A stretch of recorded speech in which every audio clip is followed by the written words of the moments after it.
Welcome to White Sox warm-up. We're here at Miller Park in Milwaukee to take on the Brewers tonight.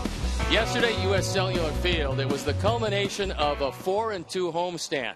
All things were well in hand late in the ball game. In fact, in the ninth inning with a 3-1 lead and David Robertson in the game, you felt that everything was going to be fine. You win the game, you head to Milwaukee, and all is right with the world.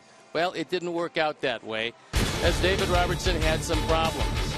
And then Zach Cozart came up. He doubles down the line. This ties the game at 3. David got out of the inning, and then it was Gordon Beckham, the third of 3 singles, beating Aroldis Chapman. First run Chapman has given up. The first runs Robertson has given up, but this one won the ball game. And the Sox, a very happy crew as they head up here to Milwaukee. The final score 4-3. As you can see, Gordon Beckham was the hero, but not without hitting one of the best fastballs in all of baseball. And Robin Ventura at his press conference addressed that fact. He also saw that Avi had one that was 86. So, I mean, you know, a guy trying to cover with 2 strikes, 86 to 102 is not easy. And I think he approached it, you know, he had a pretty good swing at the second strike, but then he just cut it down to be able to put the barrel on it. And just not a comfortable at bat. I think you see how close he gets and how hard he throws it. You know, you feel fortunate to get away with that one. And get away with that one, they did. And so we'll be back with more after these messages.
Stretch. You can put it on the ball. Yes. The other guys will never live this one down. And Mark's having a hard time getting around the bases without that ear-to-ear smile. Mark Burley, the last White Sox pitcher to hit a home run. That came on June of 2009 right here at Milwaukee in Miller Park. And tonight, Jeff Samardzija is going to have his opportunity to hit one out of the ballpark against Willie Peralta. Who's going to be the next White Sox pitcher to hit a home run? And earlier, we caught up with Todd Steverson, the hitting coach. We talked to him about the problems Sox pitchers will have hitting in the National League parks.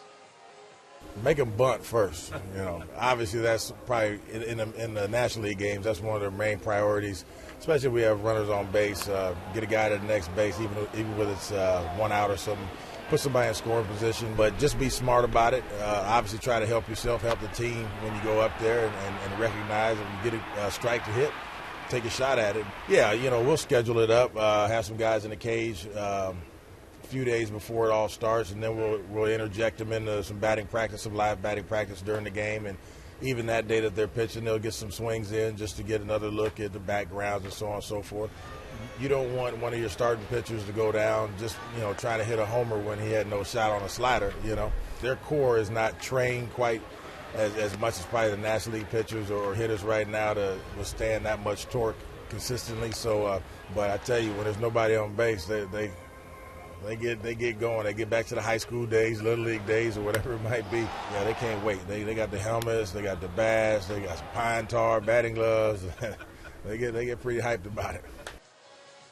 And remember, Jeff Samardzija was a National League pitcher. He is familiar with hitting, so he should have a good night tonight. Stay with us. We'll be back with more of the show after these messages.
LocalFordStores.com. Welcome back to Milwaukee, and let's take a look ahead at the next 2 weeks as we entertain a couple of National League opponents. You'll see Milwaukee for 3, then the off day, and then we will fly to Oakland to take on the Athletics.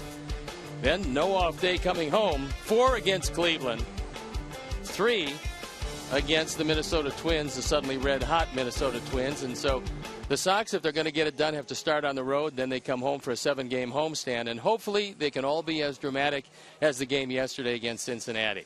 So that's it for our show. Stay tuned. We'll be back with the first pitch in baseball after these messages.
are coming to you from Miller Park in Milwaukee, Wisconsin, where tonight WGN Sports on My 50 presents White Sox baseball. Jose Abreu, Avisail Garcia, Jeff Samardzija in our Sox, as they get set to butt heads with Ryan Braun, Carlos Gomez, Adam Lynn, and the Milwaukee Brewers.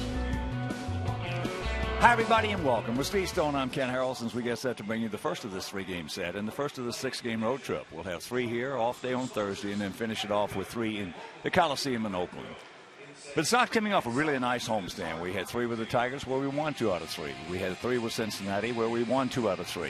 And in yesterday's game, the rubber match, that 9th inning was very exciting.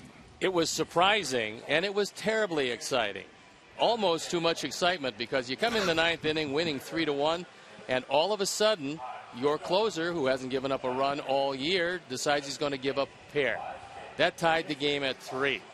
And then you're facing one of the hardest throwing closers in all of baseball, Aroldis Chapman. First it was Avi. He takes it right back up the middle for a base hit. There's still 2 outs now.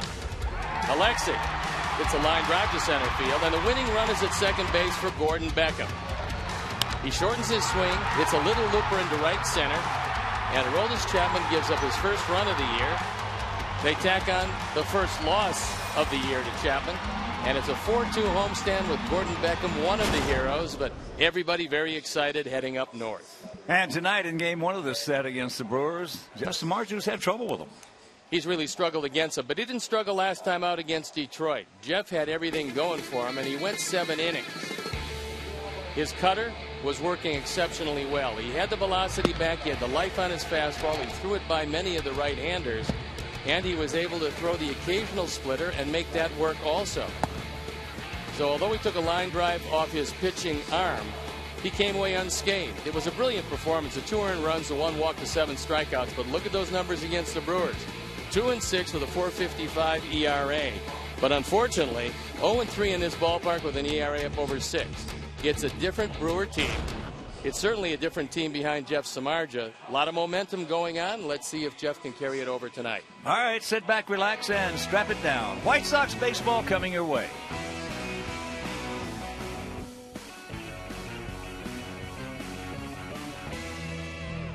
Chicago White Sox baseball.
Brewers Live Sports.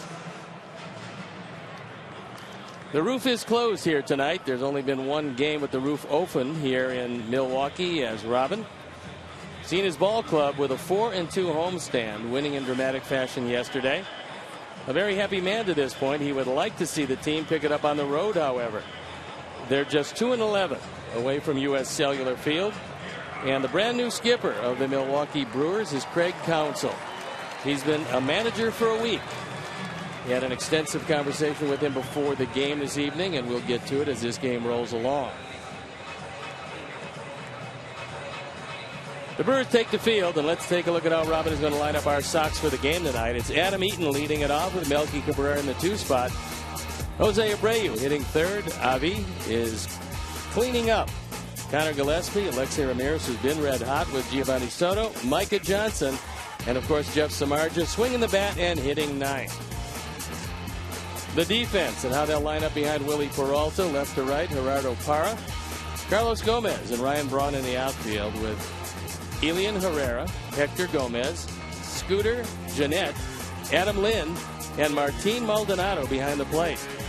It's Willie Peralta on the hill. He is a hard-throwing right-hander. He's 1-4 this year, but that doesn't reflect how difficult he can be at times. He won 17 games last year. He's fan 24, walked just 8, but he's given up many more hits than innings pitched, and that's kind of troubling for Rick Kranitz, who's the pitching coach of these Brewers.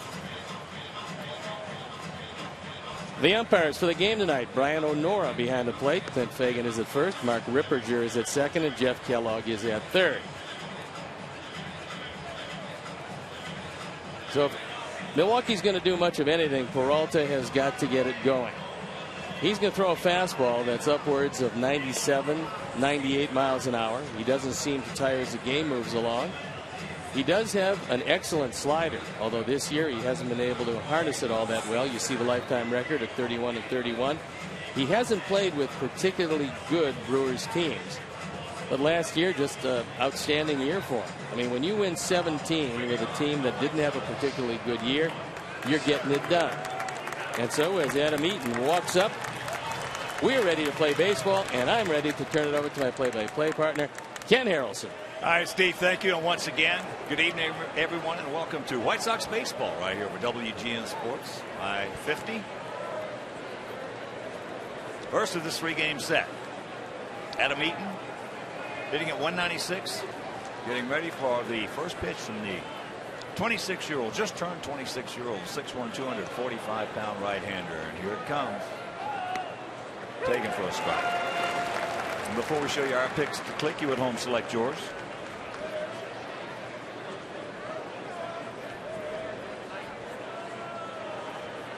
Outfield slightly to the left.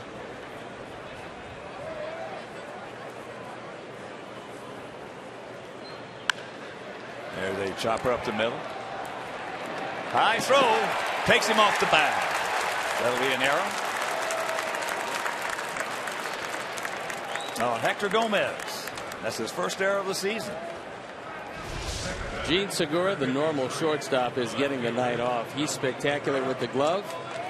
Gomez, on the other hand, has got good hands, but he throws it high. Lean cannot come down in time, and so a promising way to start on the air. And here's Cabrera. Only 3 guys on our team have faced Peralta. Adam was 1 for 2. Melky is 2 for 4. And Giovanni Soto 1 for 3. That's chop foul. And here at Miller Park, it's 344 down the left field line, 345 down the right field line, 400 straightaway center, 371 in left center, and 374 in right center. Peralta has what would be called a power sinker.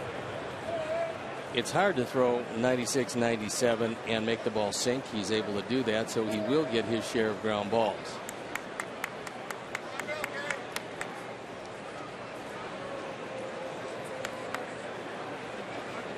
Sox have played Milwaukee in interleague play 18 times and have won 12 of the 18.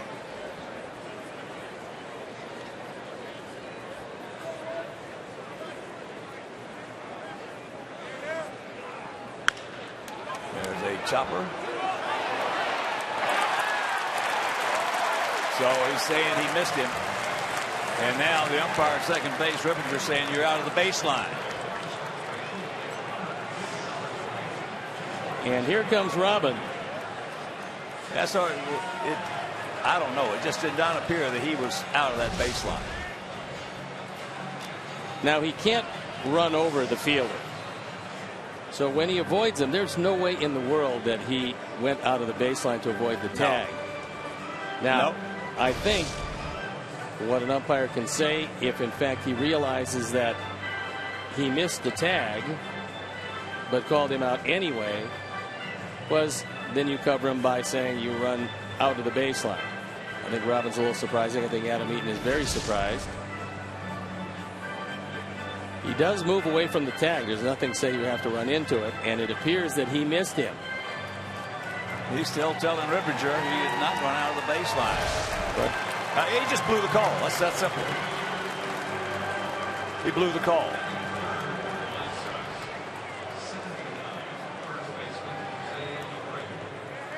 Well, it's and two he hitters, knows he blew it. 2 hitters, 2 ground balls, and unfortunately that one turns into a double play. I think he called him out on the tag, all of a sudden realized he didn't tag him, and then, well, he had to do something, so he called him out of the baseline. So here's the first pitch strike to Abreu. 275, 6 homers, 17 knocked in.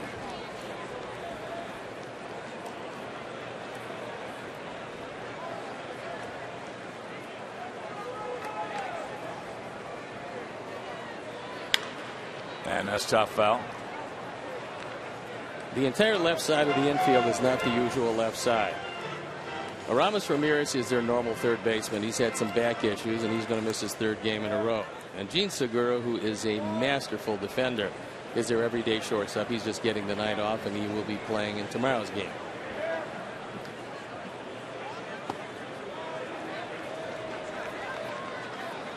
One and 2 the count.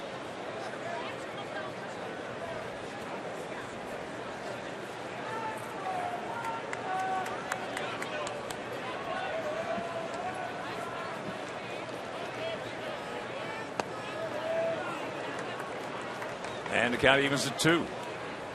One thing the Sox are not going to do tonight, and that's run on Gerardo Parra in left field. He's very accurate. He's got a very strong arm. In fact, probably as good a left field arm as there is in baseball. And that's a fair ball, the long peg. And that'll retire the side. So we get a bad call from the umpire, and that'll retire the side. After half inning, it's our guys nothing, and their guys coming to bat.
And Lynn, the top 3, with Gomez, Jeanette, and Maldonado in the middle. Herrera, Gomez, and Willie Peralta rounded out. The defense, and now they'll line up behind Jeff Samardzija, Melky Cabrera, Adam Eaton, and Aviseo Garcia. In the infield, it's Gillespie, Ramirez, Johnson, and Abreu. Giovanni Soto behind the plate, and Jeff Samardzija with a 2-6 lifetime record against these Brewers. He's never won in his ballpark, but this is a different Brewer team. The one man he really has to worry about is Ryan Braun, who has really hurt him over the course of his career. Parra's hit him well, 4 for 11 with a homer. Brewers come in hitting at .229 as a club with a 4.64 ERA.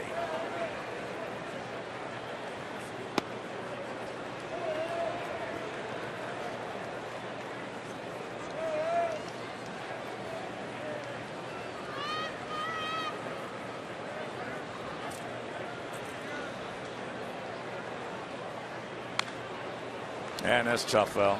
At the trading deadline last year, he was acquired from the Arizona Diamondbacks for an outfielder and a pitcher. The Brewers got off to just an unbelievable start.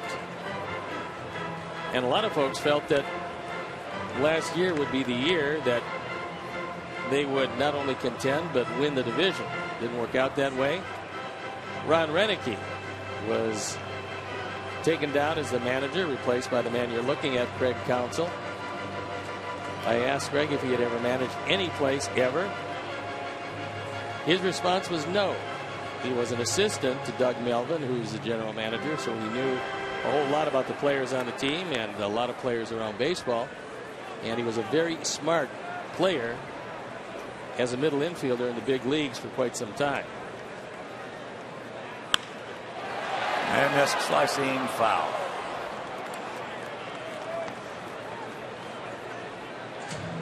Now Jonathan Lucroy,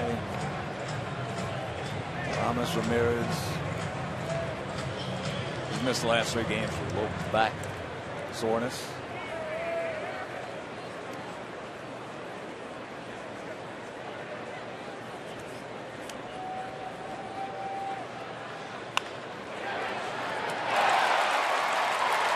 That is off the glove of Micah Johnson. That's going to be a base hit right there. That ball was scalded. Really very little chance for Micah, because that one came with a lot of overspin, hit the dirt, kicked up, and Mike was able to get a glove on it, but that was it, as Parra continues his ability to hit Jeff Samardzija.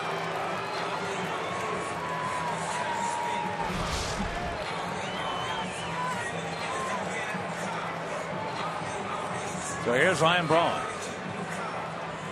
255, 6 homers, 16 knocked in.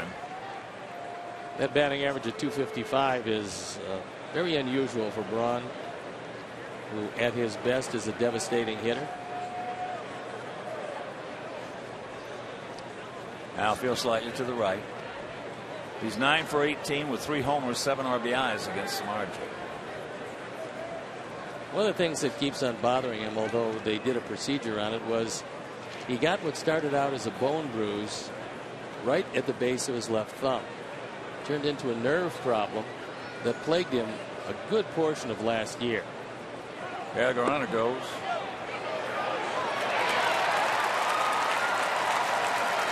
So that's his first stolen base of the season. The scouting report is that if you get a shot, you're going to be able to run on this particular combination. And his throw is off the mark. And Parra in at second base. That's just the 12th stolen base for them.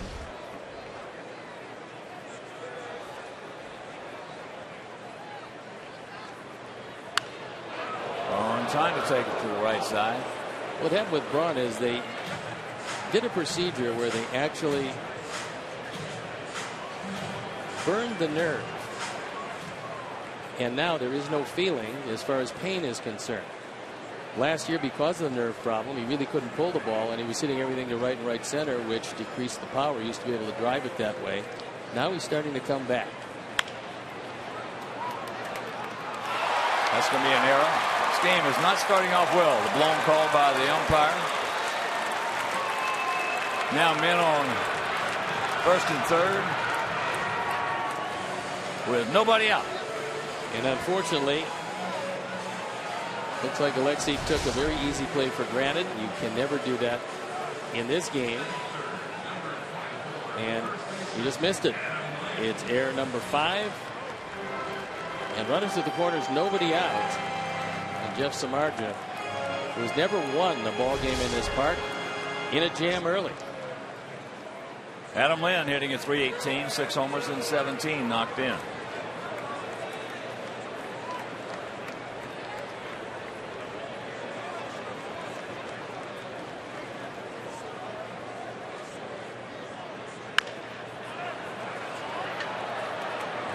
That's all they're going to be able to get. So Parra with a single, a stolen base, goes to third on the error. He scores, and it's 1-0 Brewers. RBI number 18 for Lynn. Now you have to watch the first pitch to Gomez, because he is one of the premier first pitch hitters, especially first ball fastball, but normally he'll just air it out. And where you might remember him from a while ago with his days with Minnesota, where he bunted a whole lot, these days he can hit the ball out of the ballpark, although it has not been a good start, as he's had some hamstring problems and he's just back off the DL. He has 1 homer, 9 knocked in.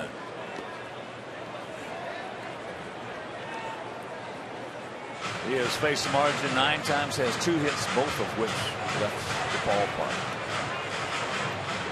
When he came here, the Brewers told him, "We know you like to bunt. We know you like to hit the ball to the other side. Just hit the ball. We want you to just hit the ball. Be the guy that you're going to be, which is a powerful hitter." And that ball hit deep. He hung him one, and he hurt it.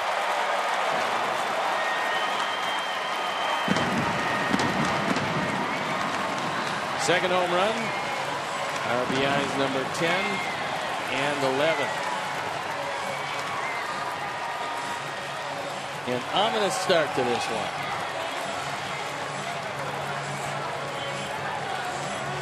That ball was crushed. Watch this pitch. There are a lot of guys going to hit this ball out of the ballpark. This is a slider that does absolutely nothing at 84 in the middle of the plate, and he hits the daylights out of it.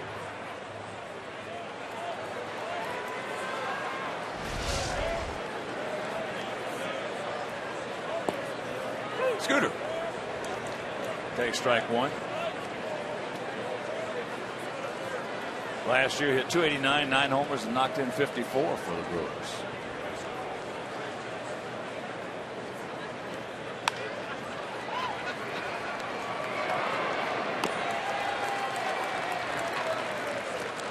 Two down. The only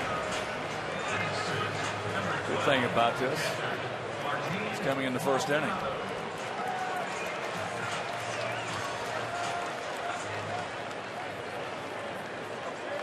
Here's Martin Maldonado.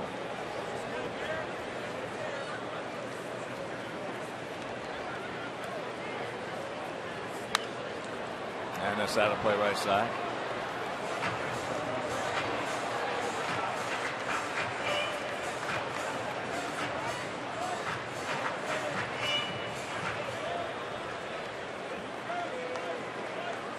Martin occasionally serves as a barber to his teammates. There's a run. That's a good one. But good play. Beautiful play by Gillespie. And that'll retire the side. And after one, it is 3-0.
They lead at 3-0.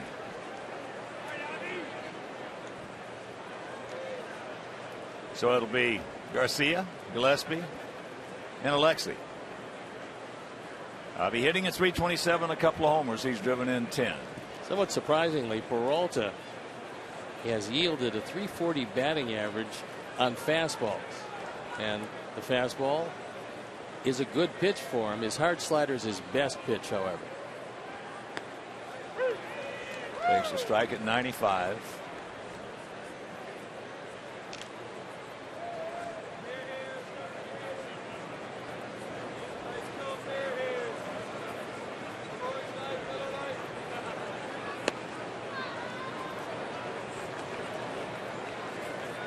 .21 to count. Carlos Gomez can really go get him in center field. Now that the hamstring is healed up, he's one of the better center fielders around. And he's playing Avi straight up. Bit of a gap though in left center.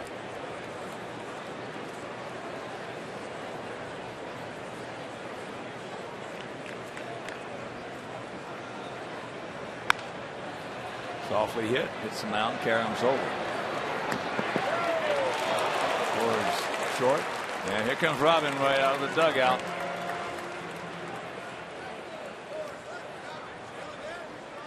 Looked like Gomez got to the ball slowly, then try to fire it across and make up for it with a big arm. He does have a good arm.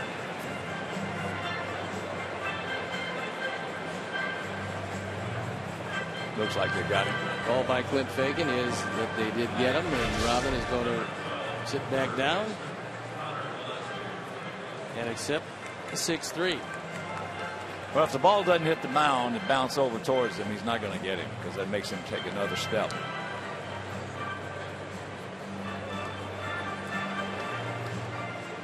And here's Gillespie hitting at 246 with a homer and 8 knocked in.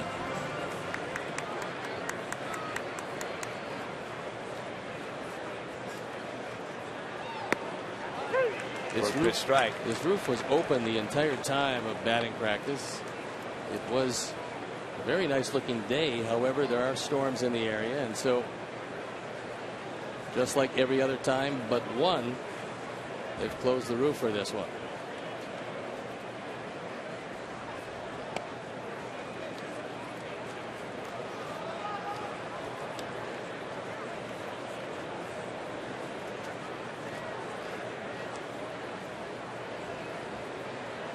Things going well lately for Connor, as you can see by that graphic.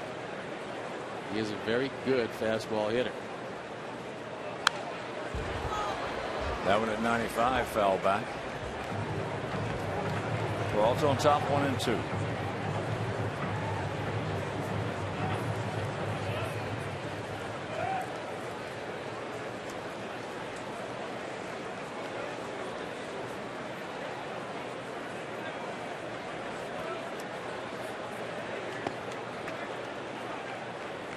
Peralta was named the Brewers' most valuable player last year. That was voted on by the baseball writers, Milwaukee chapter.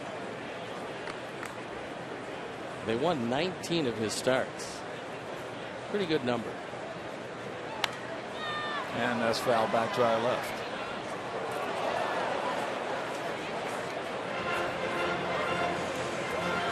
Not a huge crowd, but not a bad crowd. They're averaging 31,846. It's pretty amazing. They've had an exciting team over the past 6 or 7 years.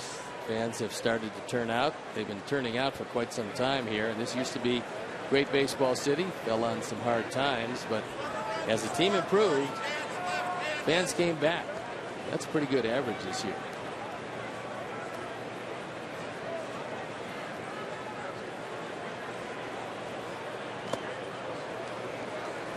That one at 97 and a full count.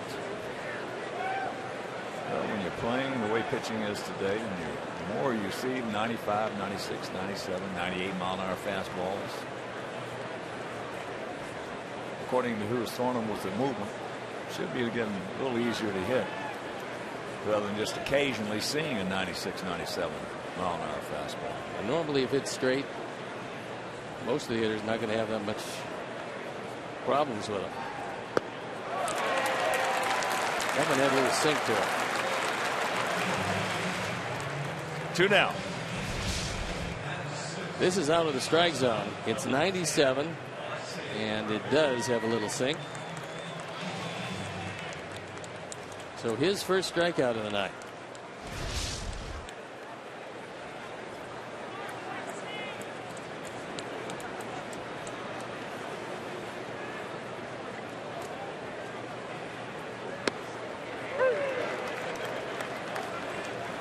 Alexei takes a strike. Alexei at 238, a couple of homers, 14 knocked in, but he has been swinging the bat much better. Hits that ball sharply. But Gomez makes the play, so 1-2-3 inning. And after an inning and a half, it is 3-0 Bad Guys.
First pitch to Elian Herrera, switch hitting third baseman.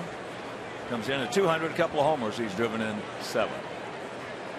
261 career hitter. Flares that one into short left field, and Alexei makes a nice catch.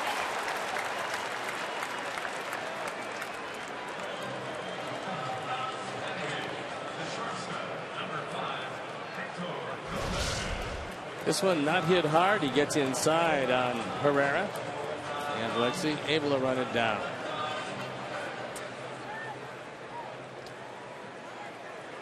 So here's Hector Gomez, the shortstop. 213, a homer. He's driven in 5.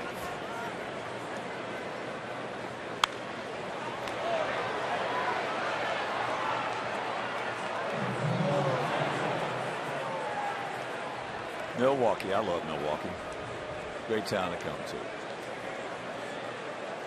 This was always a wonderful baseball town, and they had some great teams.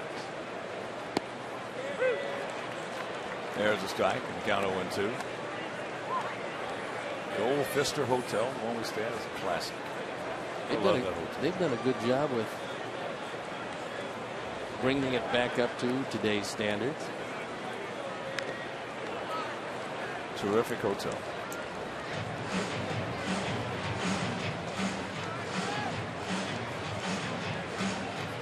One out, 0-2 the count.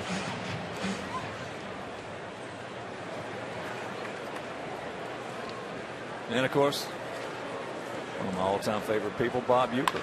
Always nice. There's a shot by Gomez. So one out single. That was a fastball. It was up.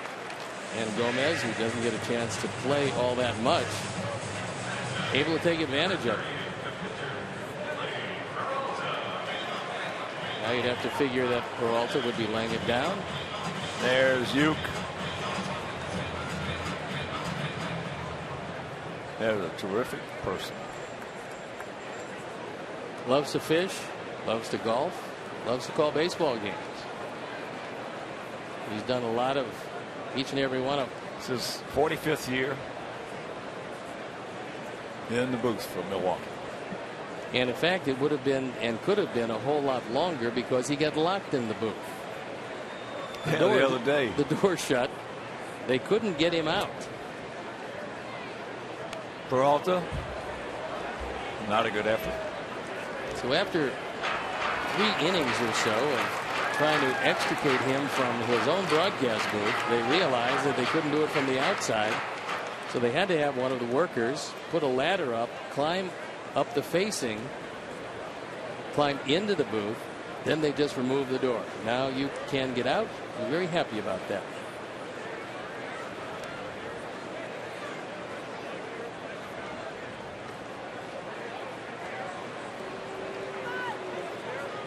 First time I met Uecker was in spring training. We were playing the Braves down in West Palm Beach. He was behind the plate. Uecker was not too good with the lumber, but he was real good with the leather. Yeah. There's a bunny, gets the job done. Sacrifice 1-4. So 2 out.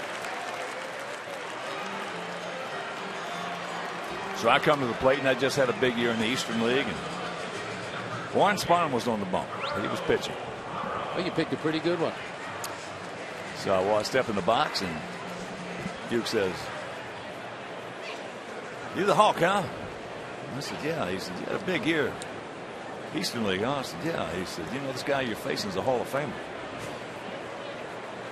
He said, "You know what we're going to do? We're going to start you off with a fastball."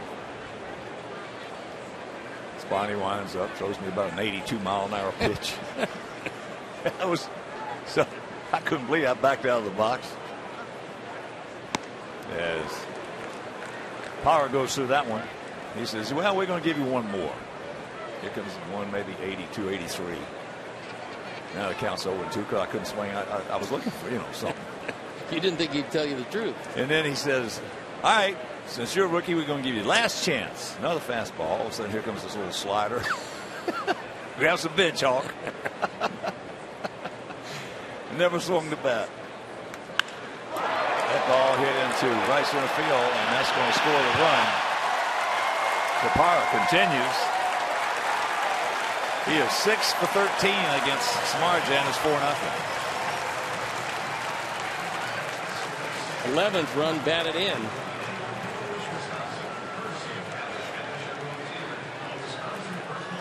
So with the big problem of having career numbers against the top 2 hitters in this lineup, not very good. And that trend continuing with Parra. It's an early hole for the boys.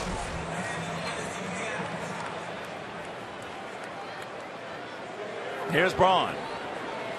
He reached on an error by Alexei.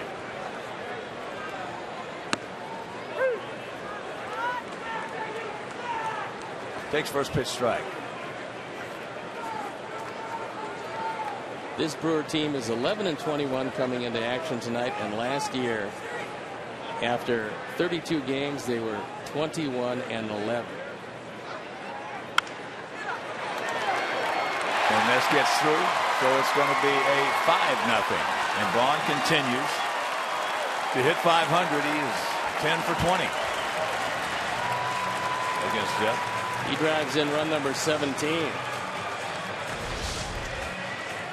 This one goes up the middle. It's a slider that doesn't do a whole lot. And Alexei doesn't get to it.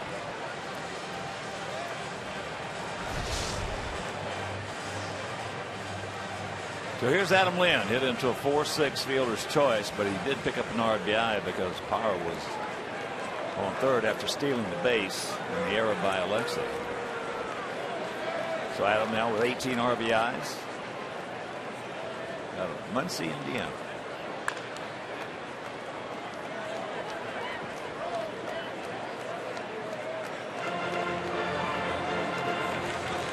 Adam looks like he's in good shape. Well, we remember him at his best with Toronto, and he could be a very damaging hitter. Then he fell on some hard times. Now he's trying to resurrect everything with Milwaukee. Well, it looks like he's doing a pretty good job of it. He's still very young at 31.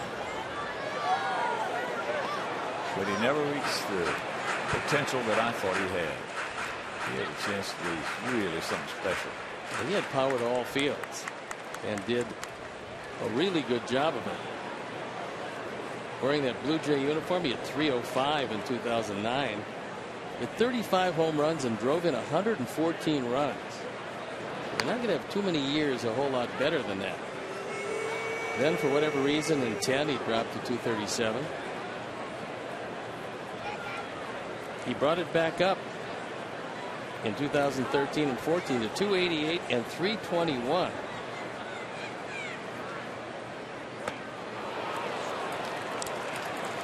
He gone. Change up, but they pick up 2 more and they lead it 5-0.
White Sox baseball season with a pick plan of 14 offer. It offers a flexible 14-game plan that features savings off individual game tickets, and plans start as low as $110. For tickets or more information, visit whitesox.com or call 312-674-1000. First pitch strike to Soto, hitting at 167, a homer. He's driven in 3.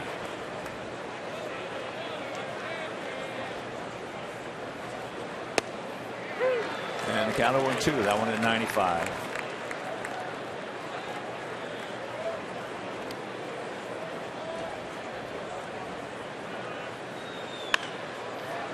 Down to third. Herrera.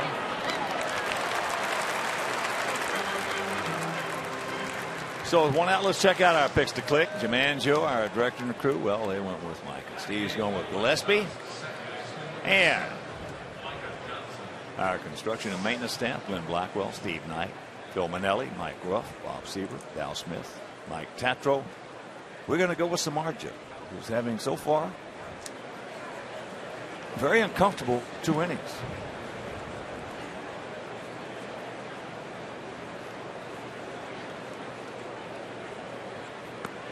First pitch strike.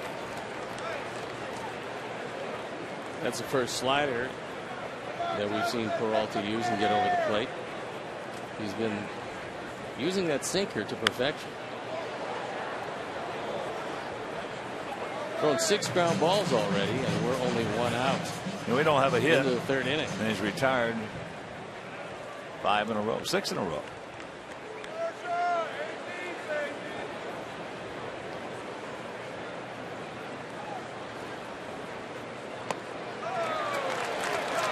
Two down. That was a 97. He used a 4-seam fastball there because he didn't have any sinking motion. He just tried to throw it by him out of the zone. He was able to do that.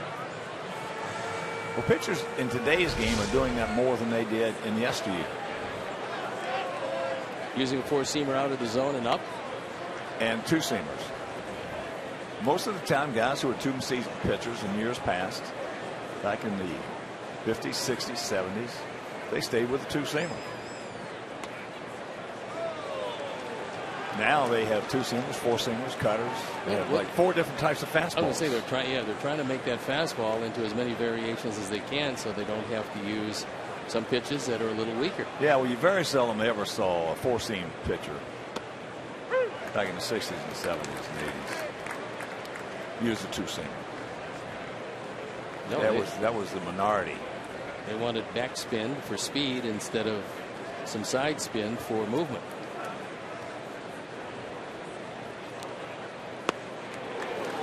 Jeff can't get it. And count 2-2.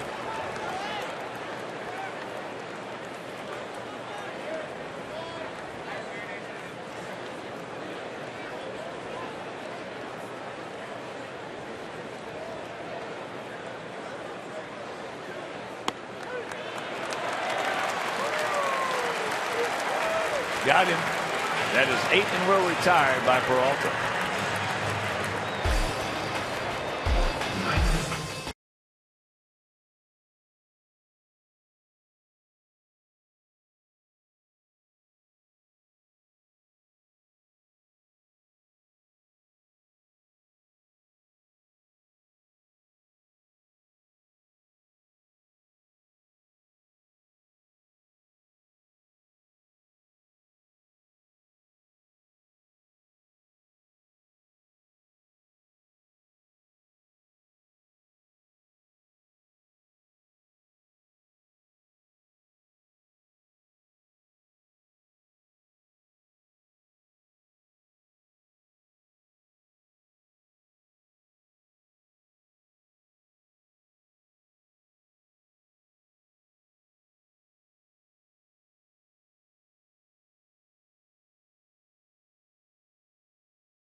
Carlos with a 2-run homer, a long 2-run homer. He got a hanger and hurt it.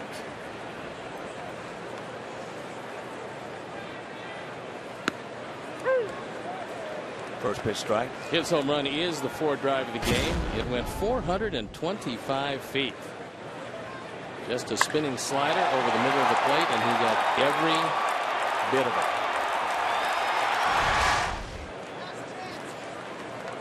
1-1.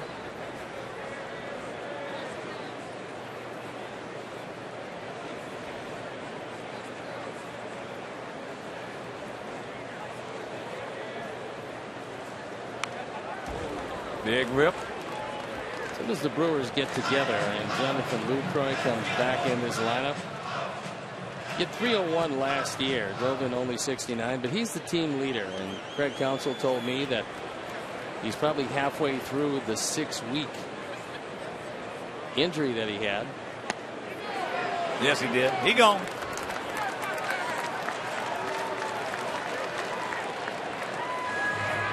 One out. He got him swinging. See Soto wanting it upstairs, and that's exactly where he got it. Could not check his swing. So the second strikeout of the night for Jeff.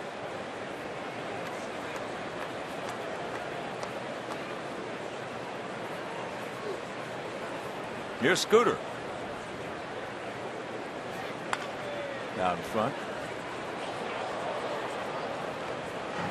Scooter just 24 years old. Craig Counsell believes that he can still be and probably will be an offensive second baseman.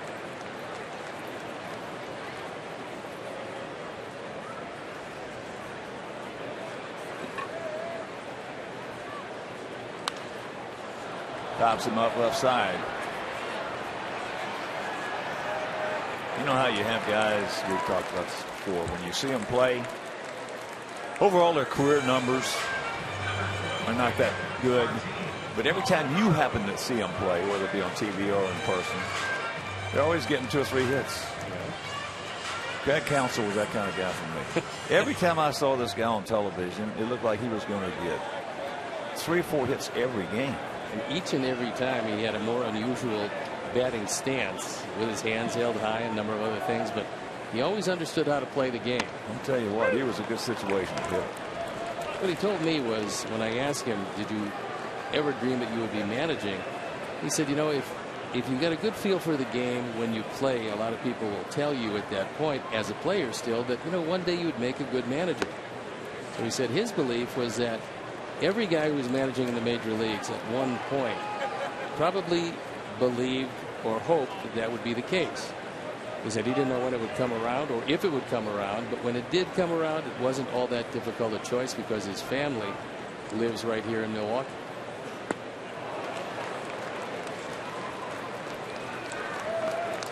Maldonado laid down a good bunt, but just got beat on a beautiful play by Gillespie, coming in, barehanding it on the charge and making a strong throw to first.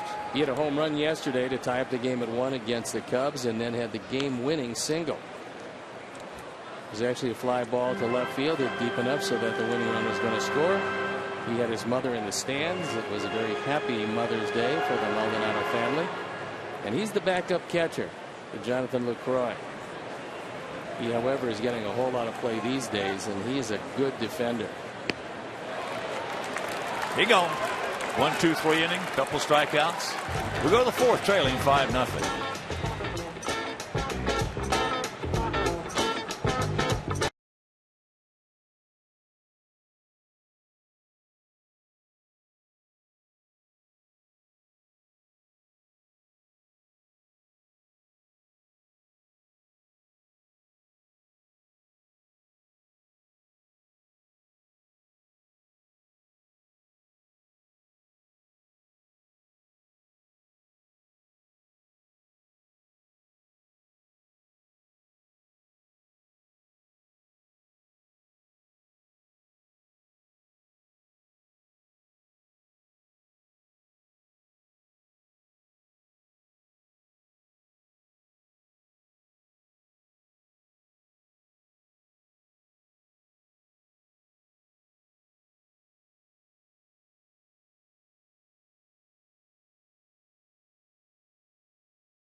And you're interested in a career in the sports industry, then attend the White Sox Career Fair on Friday, May 22nd.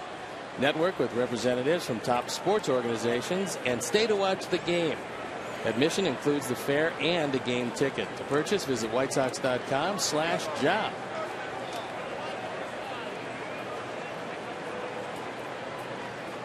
All right, boys, let's get something going. This guy's retired 8 in a row. We don't have a hit yet. The only base runner we had reached base on an error and then was called out on a bad call by the umpire going out of the baseline. Adam was that guy. Pours that one across at 95.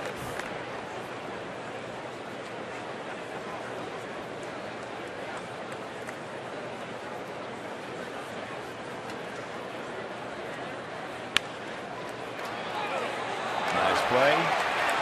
Can't get him, but nice play. So you can cancel the post-game show. Gomez did everything he could do at shortstop to make this play, but he couldn't get it there in time. Adam hustling down the line, sniffing a base hit, able to beat it by about a half a step. This is a good effort up the middle. Adam just too quick.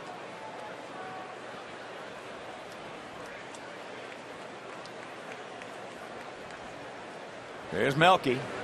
Get into that 4-3 double play.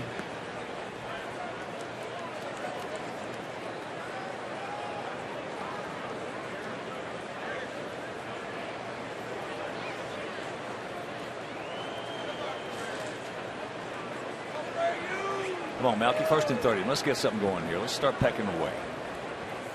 We got plenty of time to get back in this game.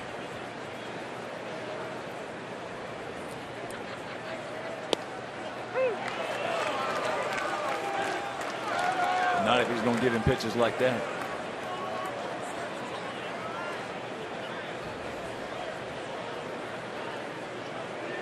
Things have been going well for Melky recently, especially from the left side. Right side has been a bit of a problem.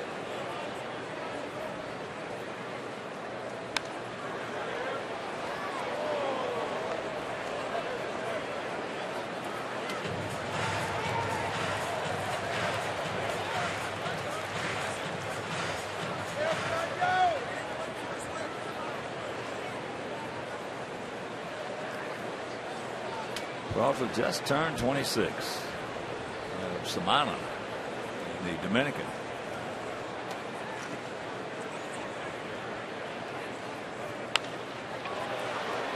Right to the bag and back him up.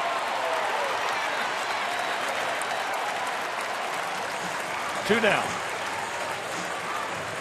Second double play hit into by Cabrera, and Peralta keeps throwing ground balls. If he keeps doing that, he's going to be in pretty good shape. And Mark Parent wants to find out if Lynn came off the bag, either had his foot on the bag or made the tag at first base. As that was a rushed throw, but he was able to do one or the other because they're not going to challenge it. There's Abreu. He grounded out to third.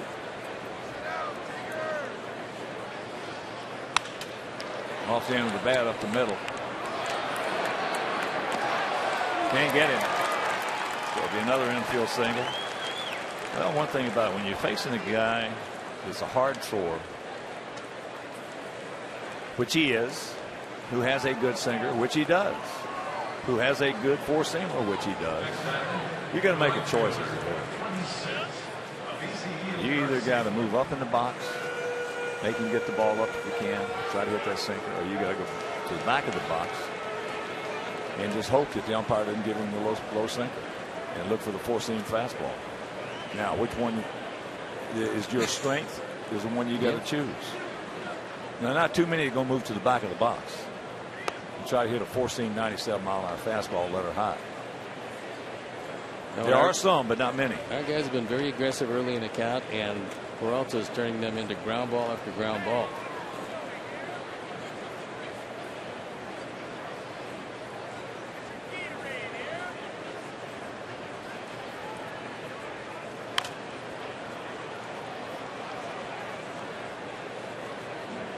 Ivy with a 1-1 count.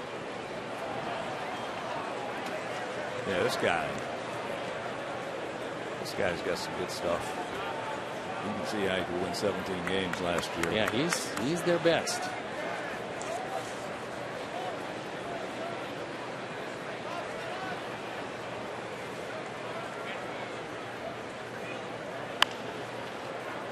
That's shot foul down past Super Joe.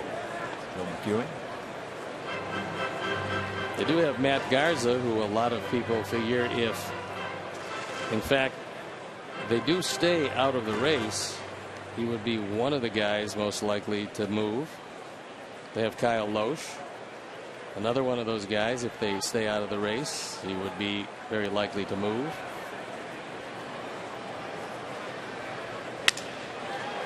Another ground ball. And that'll retire the side. We've completed 3.5 and we trail it 5-0.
Elian Herrera can't get it.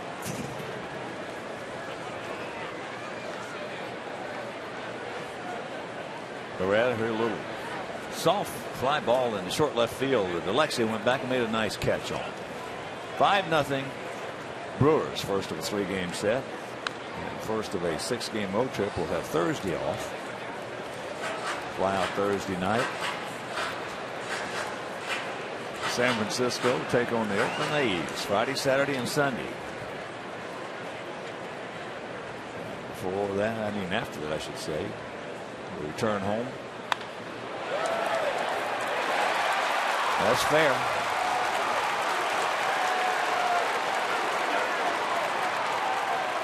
That one didn't have a lot of giddy up on it, just 91 miles an hour, but it was up and out of the strike zone. Somewhat surprising that Herrera was able to get on top, turn, and yank it down the line. You don't see many left-hand hitters be able to get on top of high fastballs.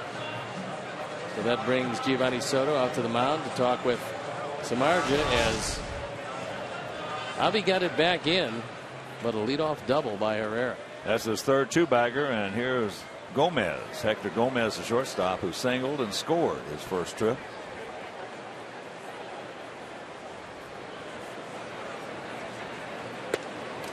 But a week from today, we'll return home on the 18th. Take on Cleveland for 4 and Minnesota for 3.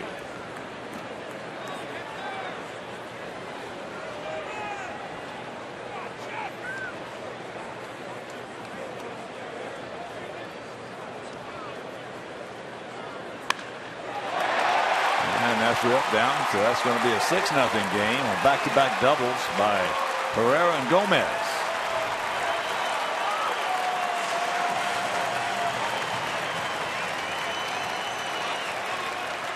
Guys getting some play because of injuries, making the most of it. That's RBI number 6 for Gomez. Again, an inside fastball that he probably didn't want to get there. Soto wants it away. And Jeff misses his spot by at least a foot, maybe more. And it cost him a line drive rocket down the left field line.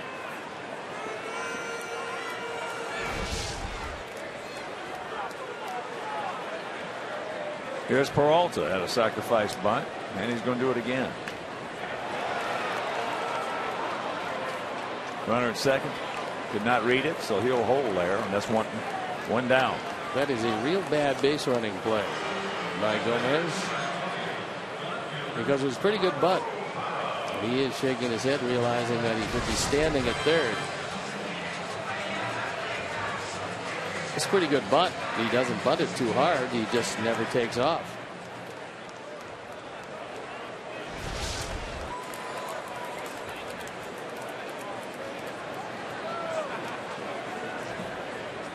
So here's Parra, the leadoff hitter. He has a single, a double, an RBI, and 2 runs scored. And he is now 6 for 13 lifetime off Jeff.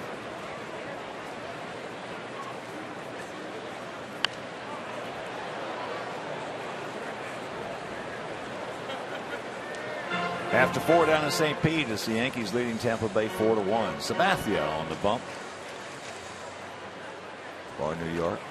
Baltimore leading Toronto 3-0. Bottom of the 4th at Camden Yards.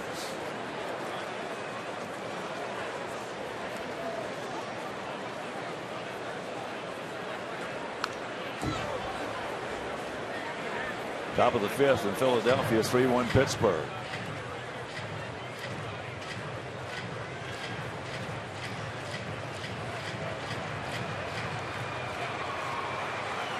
Play like the last play, there's very little a third base coach can do. So Ed Cedar just looking out at Gomez, and probably will talk to him between innings.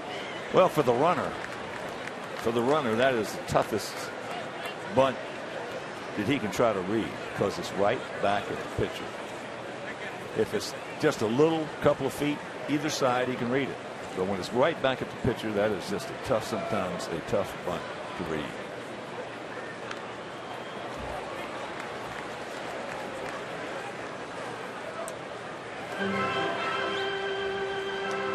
One and two.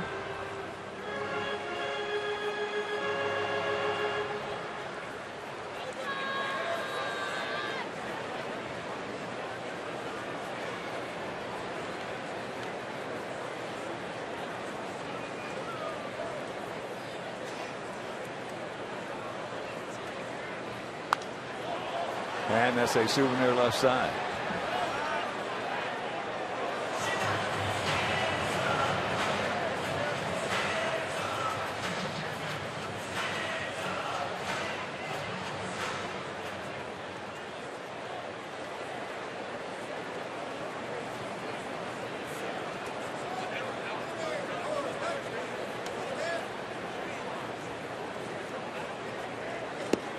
He gone. Chain. So he gets one of his leading nemesis. Carr goes down on strikes, took something off, had him well out in front.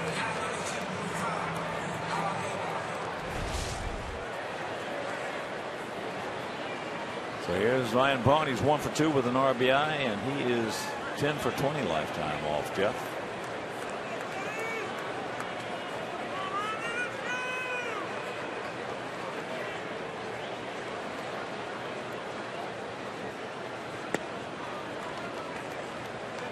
Well, in an effort to get Braun back on track, they put him in the 2 spot. This is a guy who his entire career has hit 3rd, occasionally 4th, but very rarely 2nd. A lot of times, if you don't have a real good 2-hole hitter, a lot of times that's exactly the place that you put a guy who's been struggling, who is a good hitter. Changes focus. Well, as you know better than most, a hand injury can devastate a hitter, even a great hitter. It takes a year to get your strength back.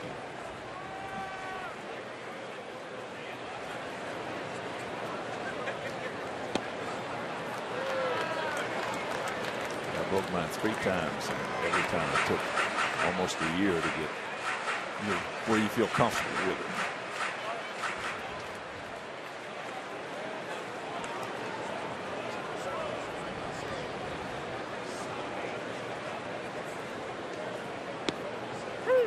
There's a strike. And the count 3-1. 6-0. Bottom of the 4th. First of a 3-game set. Chris Hill against Mike Fiers. Jose Quintana on Wednesday against Jimmy Olsen. Check that Nelson.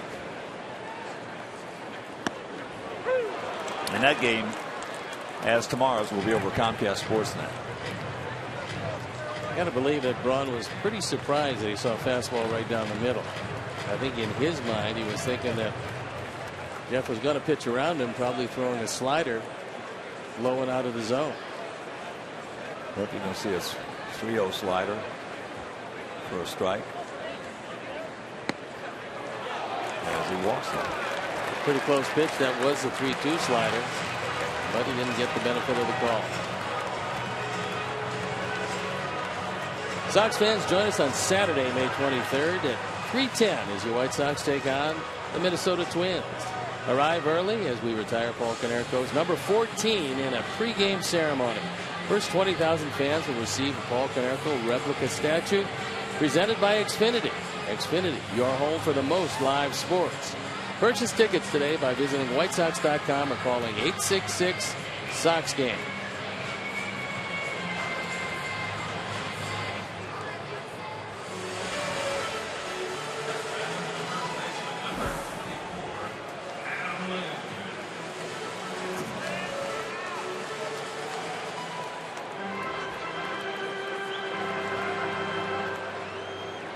So 2 on, 2 out, and here is the third place hitter, the first baseman, Adam Wynn.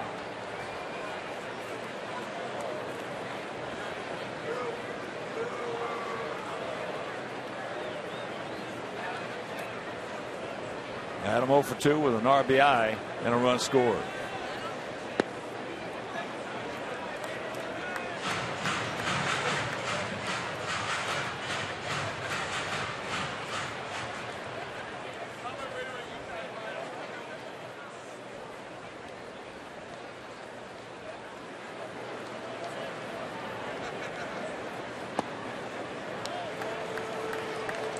Two 2-0.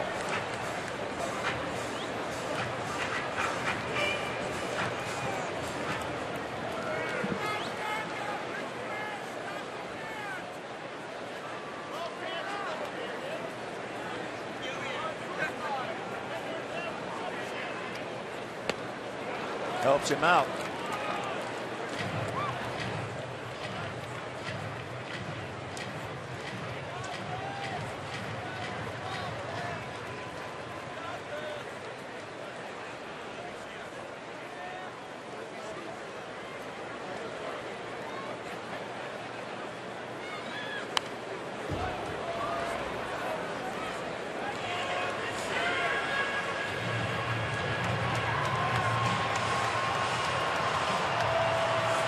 What Lynn has done this year is hit the ball pretty well with 2 strikes. They keep a record of well hit balls with 2 strikes. He's hitting .214 and the league average is under 100.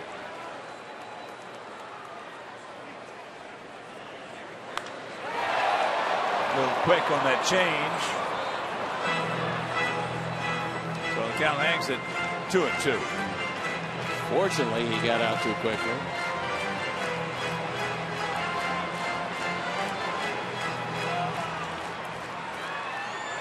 Robin realizing he's going to have to go to that bullpen a lot earlier than he would like.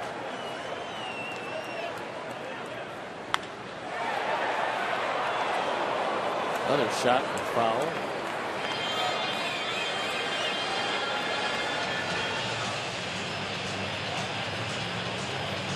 There is a few of the Pensmen. There's Jake Patricia on the left. Zach Putnam.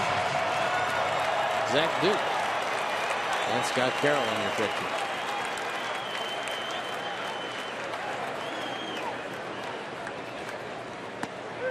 He gone. They do get one, and they lead it 6-0.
Today's White Sox fan of the game.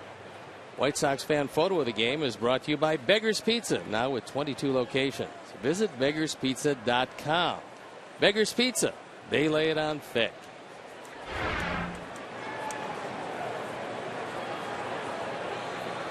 Six nothing bad guys. Top of the fifth inning. It'll be Gillespie, Ramirez, and Soto for us.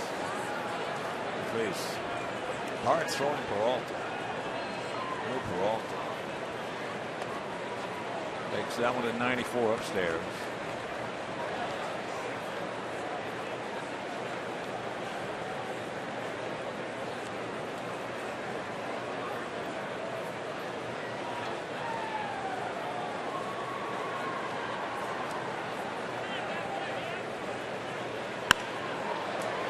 That's going foul.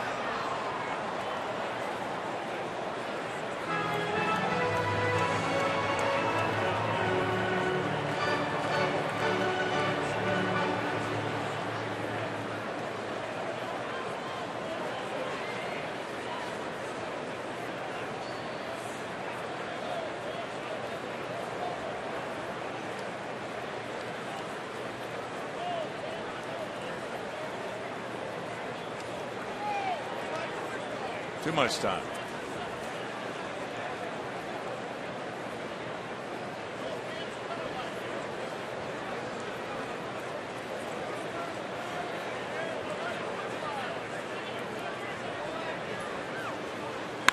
There's a shot, base hit.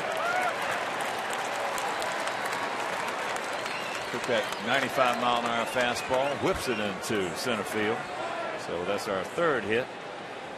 And that is our first hard base hit. Doesn't throw it by him, but on the outer third, completely in the strike zone. He can't get it there. Alexei grounded out to his counterpart, Hector Gomez.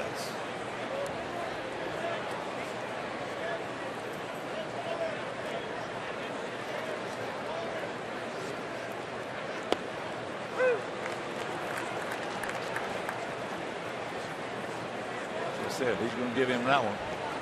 That guy's going to hit a lot of ground balls.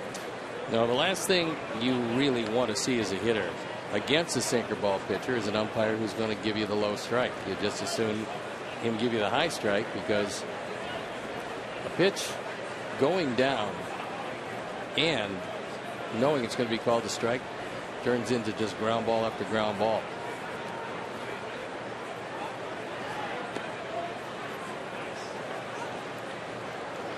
Count evens at 1. Maldonado is an excellent backup catcher. There you look at the numbers. They've been pretty impressive so far for Peralta. But Martin Maldonado's got a really good arm, a quick release. Will dig balls out of the dirt. Looks like this is a throw to first, perhaps.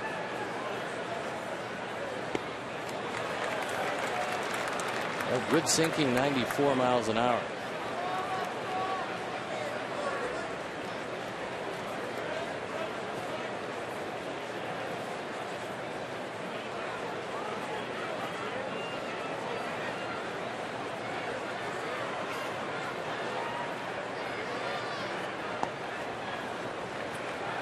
Two and two.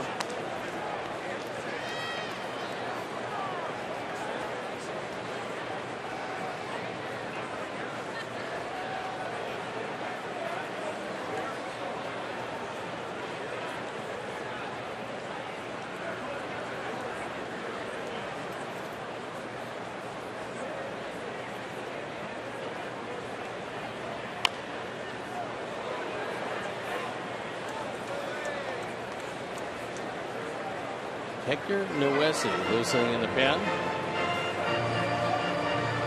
That line shot he took the other day, that Billy Hamilton, got to love Hamilton.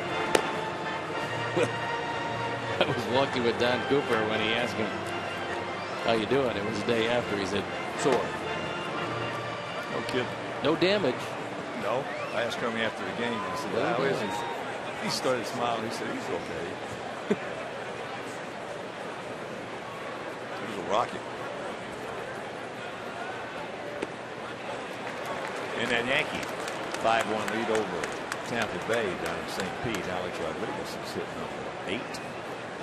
Chase Headley number 4. Carlos Beltran number 2.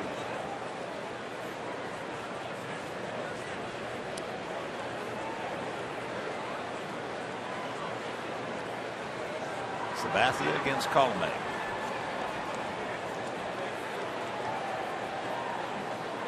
Payoff pitch. Look at him. Oh, he's got to go to first base now. There's a good recovery right there by Herrera. That was a terrific play, and it shows you the strength of the arm of Elian Herrera. Because he took a look at second and then couldn't get the handle and still was able to make the play at first base. Well, if he does get the ears on it, they're going to turn 2. Yeah. That was a terrific play by Herrera. We'll take another look at it as he has to give some ground, and then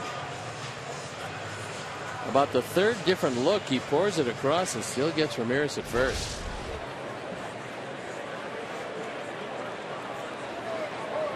There's Soto. Giovanni. He grounded out to Herrera.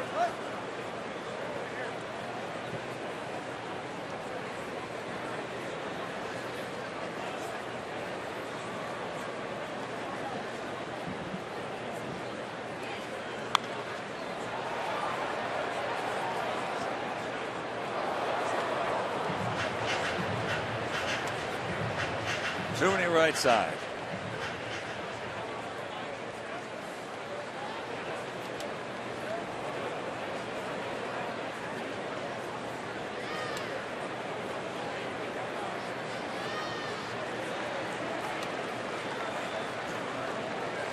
I'll tell you what we started off with. The man you don't run on is Park in left field.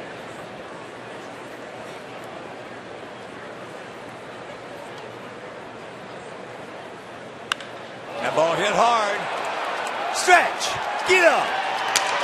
It will. You can. Put it on the board. Yes.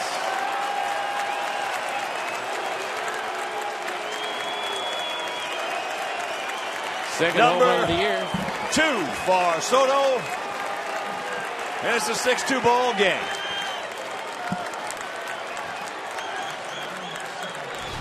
Peralta, despite his pretty good stuff, does give up a lot of home runs. This is number 7 in 44 innings of work. That's a fairly high total. And that's a line drive rocket right off the Cole sign. And it makes it a 4-run game.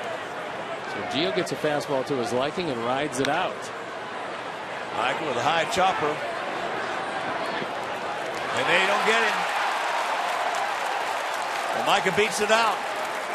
Looked like Peralta missed the bag. It looked like he was trying to locate first base and wasn't able to do it. We've seen Micah hustling down the line on play after play just like this.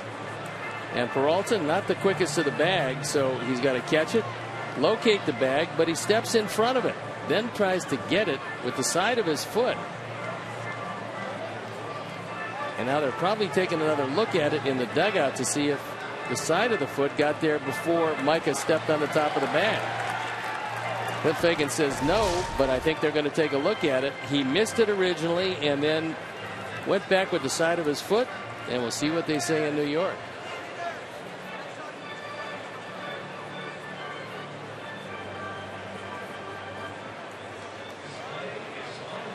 So the home run by Soto, our 20th of the year, gets us a little closer.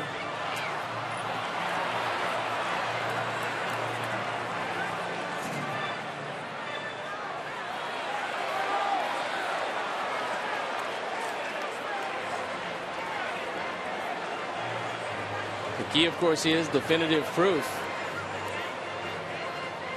He does miss the bag originally. That's right there. But then moves back with the side of his foot.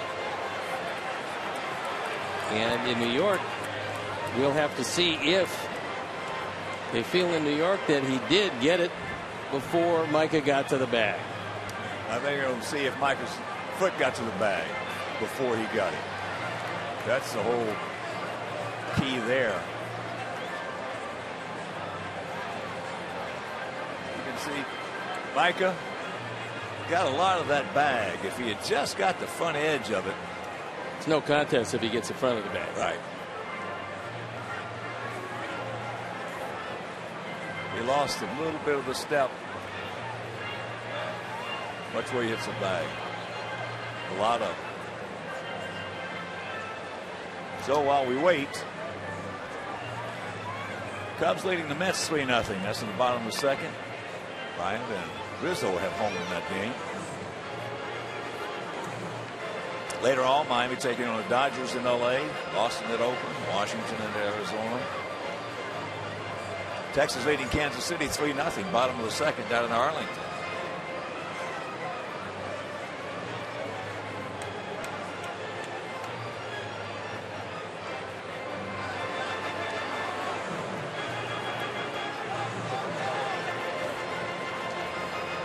Baltimore still leading Toronto 3-1. Ubaldo Jimenez with a 2.25 ERA.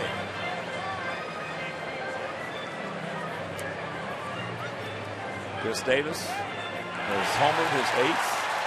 And he did get him. It looked on the last angle like that foot dragged on the bag while Micah was hitting the middle of the bag. That's what cost him the base hit. That's a double-edged sword, though. Sometimes you get a bone bruise if you hit the front of the bag. You get a heel bruise that doesn't seem to want to get better anytime soon. That's why a lot of guys don't do it. So here's Jeff. Struck out his first trip. Takes a strike.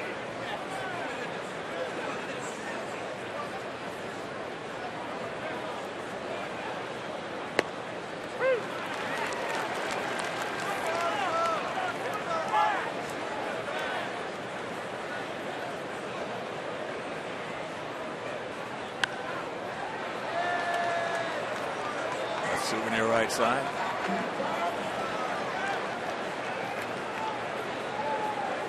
Texas now leading Kansas City 4-0. Bottom of the second. Danny Duffy on the bump.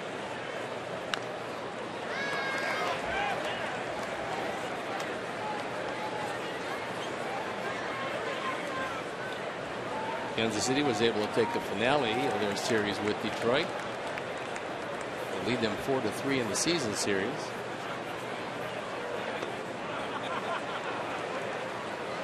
Two and two.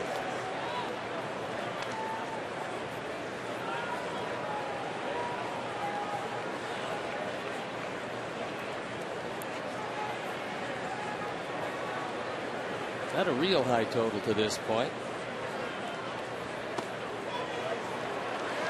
And a full count, so battling. At bat for some margin. One of the reasons why it's only 66 pitches is the fact that Peralta hasn't walked anybody. There's a shot base hit. Jeff will make the hard turn, get back in, and the good thing is they get the ball back. Gomez does a nice job of sliding into the play, righting himself and getting the ball back in. Jeff hits this ball hard. It's a fastball. It's down the middle. And even at 94, he gets a good shot at it. So watch Gomez as he goes over, slides, but make sure that he fields it cleanly and then fires it back in, and no thought of going to second base. Well, Jeff can hit the ball just about as far as anybody. Yeah, he's a big, strong guy. He can hit it a long way.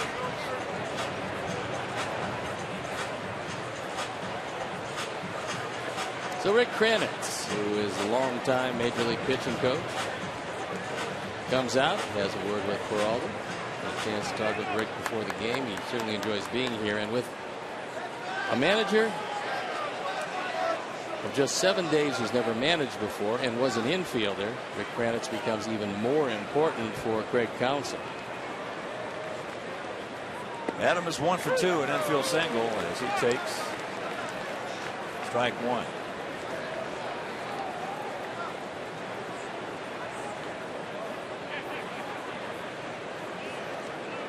First and 30. Let's keep this going. Let's pick up another run or two.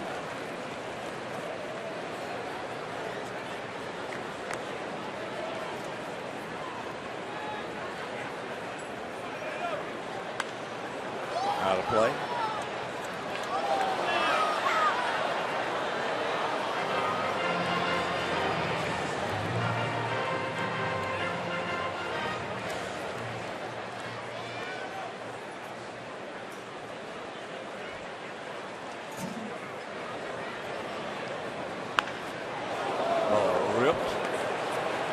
Nice play.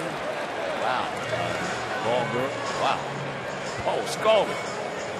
He's a member of the Brew Crew with pretty good hands. If that was a rocket. We'll quickly take a look at it. Good effort to the backhand side.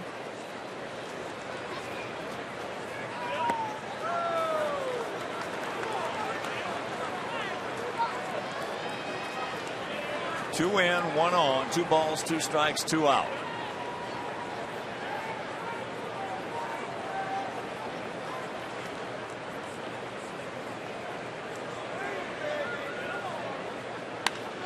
And that's fair. Gets by him down into the corner, so some margin now is going to be held at third on the double by Adam Eaton. Now, Melky, now. Before Adam got sick and had that fever and was lost for a few days, he was starting to hit the ball well. And Peralta got this ball up. When he gets it up waist high or above, it has no sink on it whatsoever. So it turns into line drives, and as this ball rattles around, the one thing you think about is running on anybody else but that guy who got it back in. So a chance to pick up another 2 with a base hit off one of the guys who's been swinging it well, Melky Cabrera.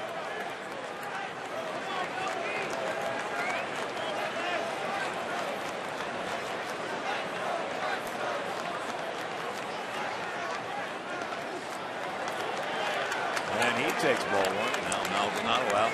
Talk to the big right-hander. I think he might have gotten crossed up.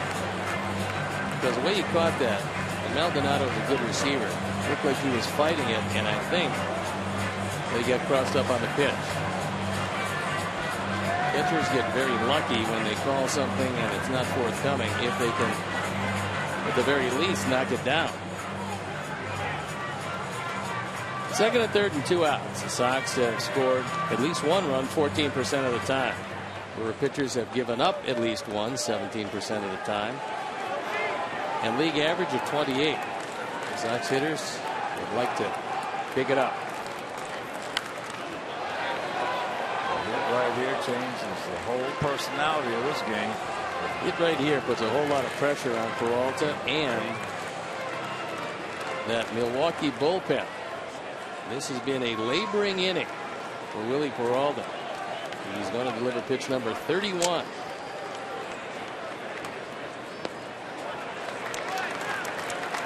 Two and one. Big pitch right there.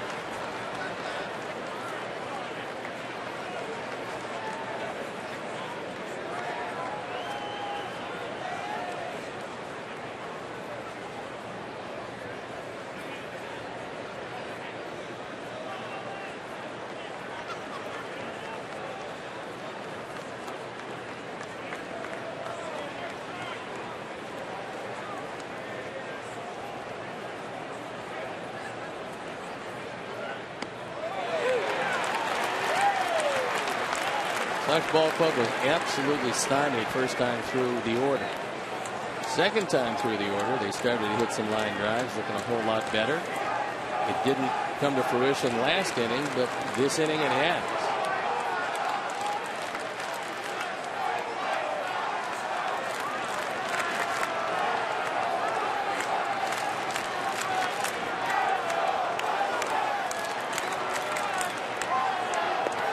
Full count with Abreu on deck.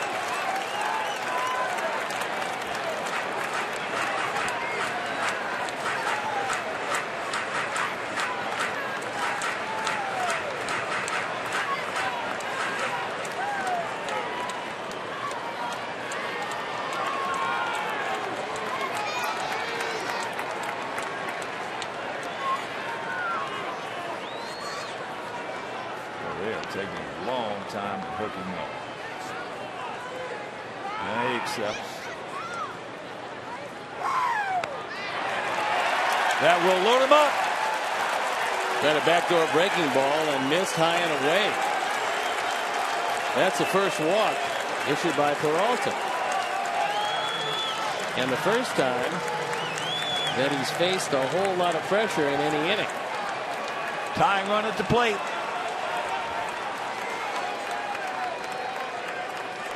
Ray has gone to the third and has an infield hit.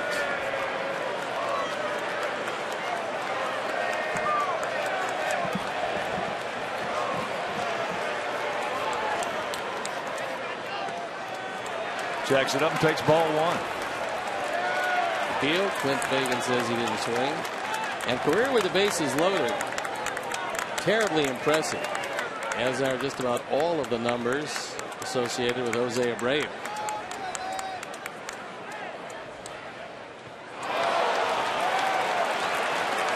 Chases a real bad pitch. They even accounted one. This one well out of the zone. That was his slider. He just buries it in the dirt. Fortunately for him, he's got a pretty good receiver who's able to knock it down. That was not an easy stop.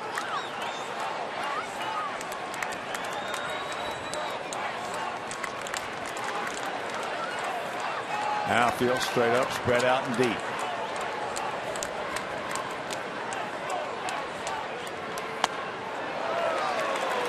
A big pitch goes Abreu's way. 2-1.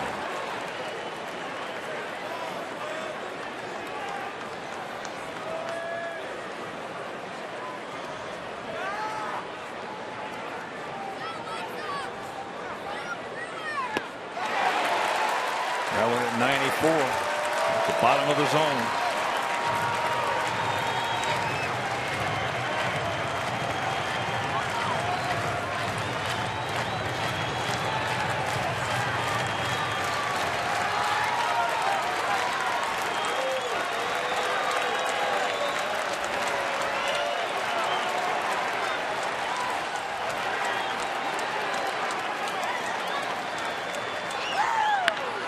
Ball hit hard, sucked up by Herrera, and he gets out of it. So we have a chance. We do pick up 2. We do come back a little bit. We're halfway home, trailing by 4.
Friday, May 22nd, come and see the White Sox take on the Minnesota Twins at 7:10. All fans are invited to stay for a spectacular post-game fireworks show presented by Magellan Corporation.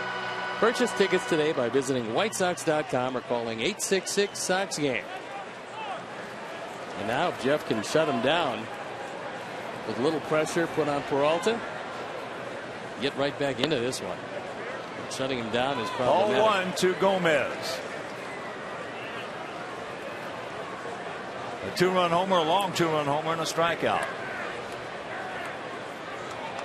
He got a hanging slider and just killed it.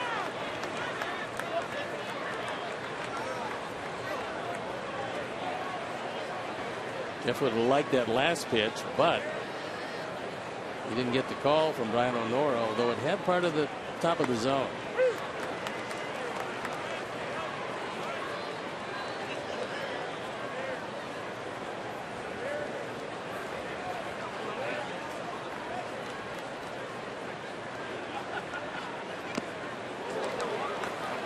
Two and two the count. One of the things that Gomez continues to do is he's got about the same swing on no strikes as he has on an 0-2 count. He just airs it out. Down into the corner. He's going for 3. He's going to get it. In fact, he's going to get 4. Unless there's a perfect throw. He gone. No, he got it. So now Soto's saying what?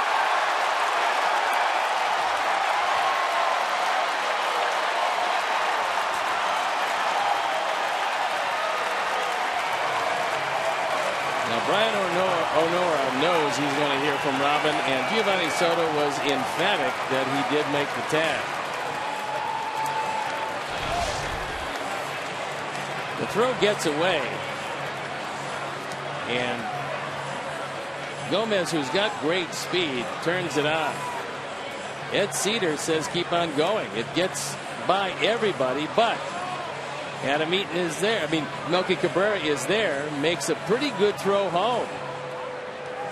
And what O'Nora says is the hand got in ahead of the tag, but it appears that they're going to call New York, take another look, and see if Giovanni is right.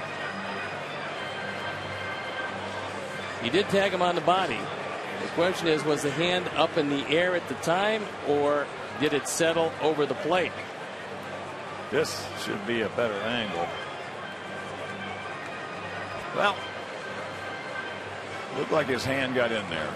It did indeed. So we will wait and see what New York has to say about it.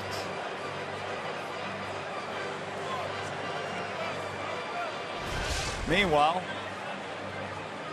if he is safe, it's a 7-2 ball game. And it will most likely be triple E9. What a throw by Cabrera. Right on the money. Well, he was on the ball because he has no responsibilities on that play except trying to line himself up at the throw as it comes back into the infield, never realizing that it was going to get away from each and every one of the guys who would be a cutoff man. The overhead camera had the best angle on it. Lionel was right on the call. I mean, you could hardly be set up and see it any better than he saw it.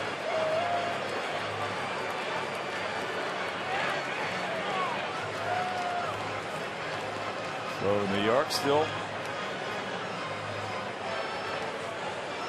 reviewing it. Boy, Gomez can really turn it on. He's a big man and he can fly.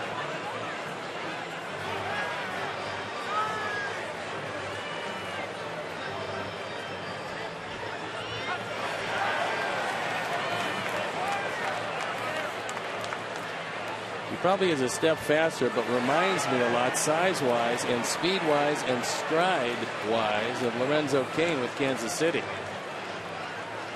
A tall guy. He is faster than Lorenzo Cain. Yeah, but Lorenzo Cain can turn it up too, and he is safe. Gomez is 6'3", 220 pounds, and he can go get him. So it's a 7-2 ball game.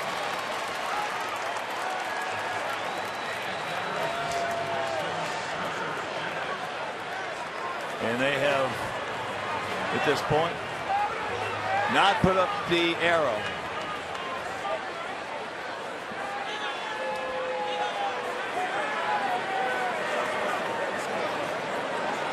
So at this point, they have not put up an arrow in the throw. Yeah, I don't see how you give him an inside the park. Well, you can. Nice pick. Well, Ray will take it himself. It's a triple and an arrow, but hadn't gone up on the board yet. Meanwhile, one out.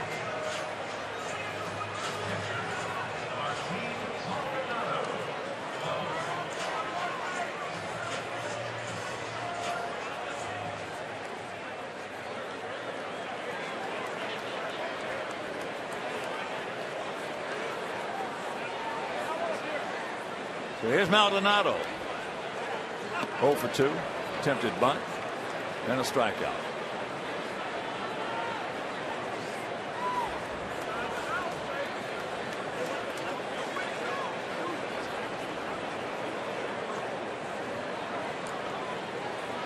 Outfield straight up, gap out there in right center.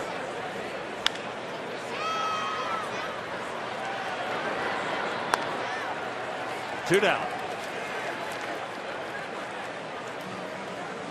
And once again, a reminder, Chris Sale against Mike Fiers tomorrow, and that game will be over Comcast Sportsnet. And on Wednesday evening, Jose Quintana against Jimmy Nelson. Game also on Comcast Sportsnet. So they just ruled it. Indeed, it is a triple and an error 9.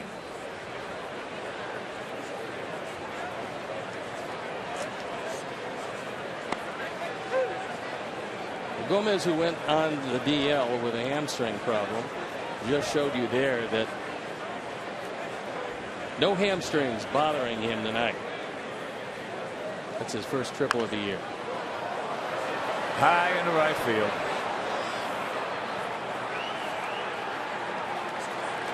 But they pick up the run. We'll go to the 6th, trailing 7-2.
Right now for your chance to win 6 meals from the Simple 6 menu from Subway. Message and data rates may apply. Subway, eat fresh.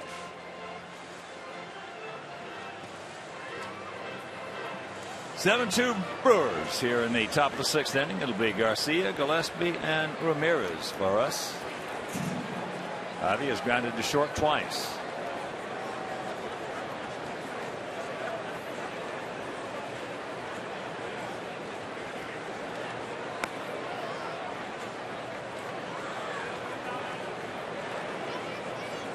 Sox coming in with that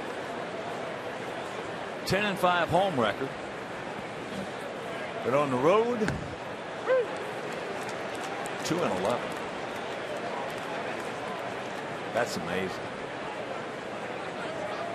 Nothing seems to have gone right in any category on the road.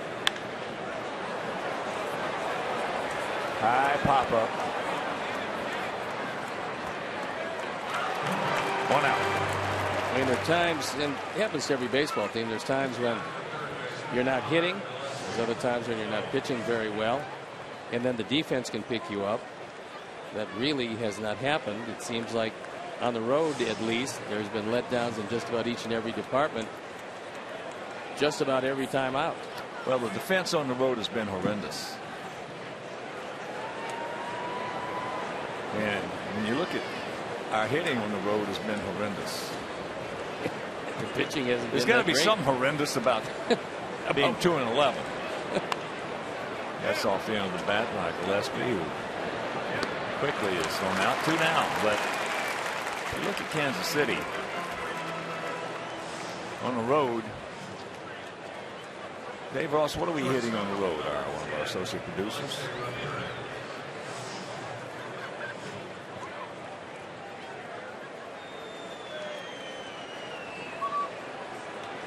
Kansas City leading the league in hitting at 290. They're leading the league by 18 points over the Tigers. We're hitting 236 on the road. Kansas City 9-6 on the road. The Tigers 10-6 on the road. Kansas City also happens to be leading the league in pitching at 323. We're at 448. How's that defense doing for them? They're only 2 errors away from being top in defense too. So, and how about speed? Yeah, they got a little of that also. It's just a good ball club.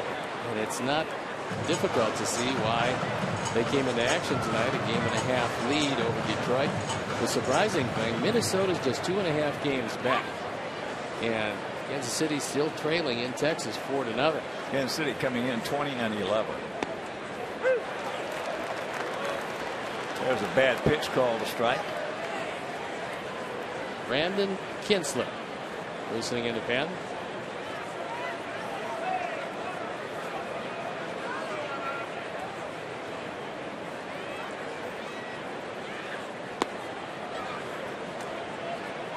And a full count. Yankees bidding to go 12-5 on the road. So they've been good. Houston's been better. They're 12-4. It's not easy to win on the road. But most of the teams that are up near the top, they do that. 1-2-3 inning. And it's Milwaukee by 5.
Hector Gomez, the shortstop, will lead it off as he takes a breaking ball low and away. He is 2 for 2, a single, and a run scored in the second, and an RBI double in the fourth. It's been a very good night for the Gomez guys, although they're not related. 7-8-1 for them, 2-6-2 for us. The Gomez guys have hit for the cycle between them. Single and a double for Hector, and Carlos triple and a home run.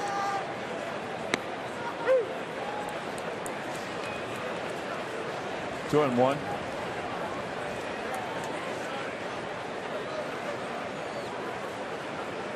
They are underway in Cincinnati after a long delay. And that is into left center field. What a catch by Melky.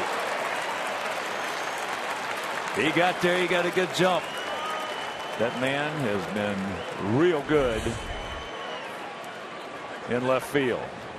He takes a great route to the ball, and at the last instant goes up and takes at least 2, possibly 3 bases away from Gomez.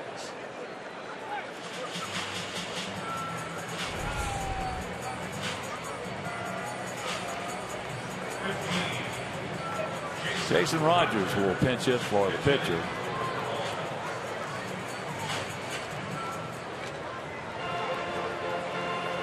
Our Xfinity Speed Replay is what else? You're in Milwaukee, it's a sausage race. Now, although the Polish won, I believe there should have been an inquiry, as I think that there was a foul committed against the hot dog.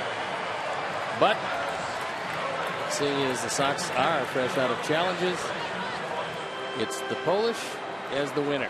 Speed Replay is brought to you by Xfinity, your home for the most live sports. So here's Rogers.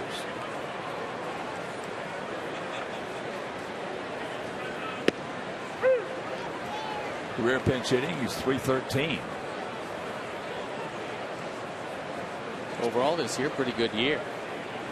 When you have a .308 batting average and a .308 on base percentage, you're not walking. That is high in the right center field. It's not going to be quite as difficult as Melky's, but 2 down. Now they go back to the top of the order with Parra, who is 2 for 3, a single, a double, 2 runs scored, and a run knocked in. If you're just tuning in, they scored 3 in the first, 2 in the second, 1 in the fourth, 1 in the fifth. Our 2 came in the fifth on a 2-run homer by Giovanni Soto.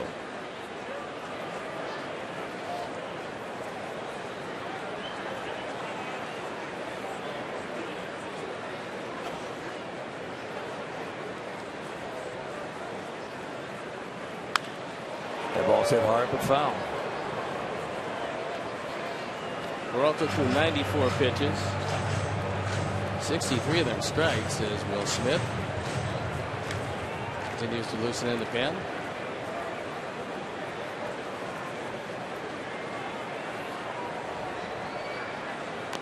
Checks it up, fouls it off, so the count 0-2.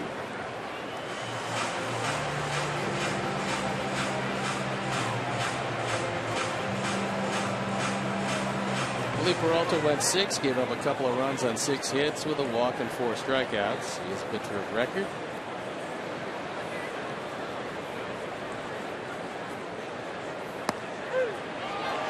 He gone.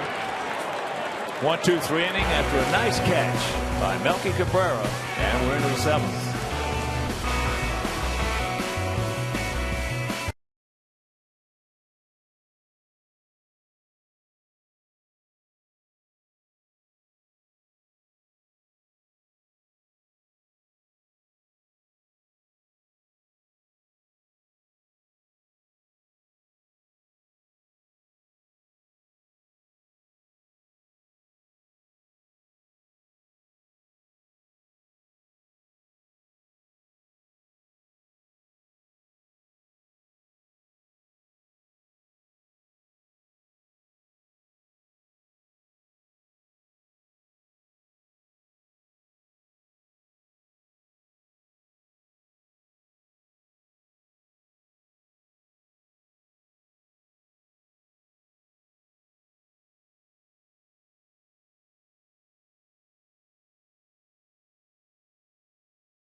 the WGN Sports Game Zone banner for the latest stats and information. The Sox Game Zone is powered by Robert Morris University, Illinois, offering over 55 athletic teams. That's more than any other university in the state. For more information on RMU, visit robertmorris.edu. So it's a 7-2 ball game, and Peralta is out, and Will Smith is in. He's 1-0 with ERA .261, on for the 16th time. He was brought in the ball game yesterday to retire one hitter. And that was Anthony Rizzo. He didn't get him. Rizzo hit the ball over Braun's head in right field. At the time, it tied up the game. Brewers later went on to win it in 11. There's a man who's driven in the two Sox tallies. Giovanni Soto with his 2-run homer.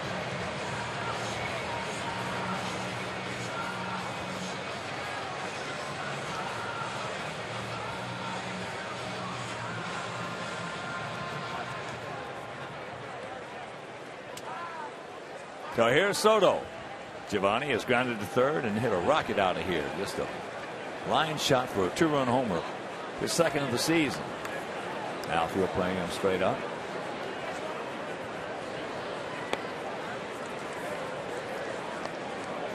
Our Mazda replay is a line drive rocket on a 94-mile-an-hour fastball that didn't sink. And he's got a 2-0 count. This Will Smith created a social media buzz over his letter to the actor Will Smith. Left-hander requested to meet the actor and listed some of the similarities between the two, including. There's the strike. We're both tall, although I'm taller. We both look great in black suits. We both like Tommy Lee Jones, although now that I think about it, everyone loves Tommy Lee Jones. That's for sure. There's a shot right back through the middle. So a good way to start the 7th. Bill also said you were in Wild Wild West and I own a cowboy hat. Said we both have short, dorky sidekicks. You have Carlton and I have Tyler Thornburg. That's good. It is. He should have met him.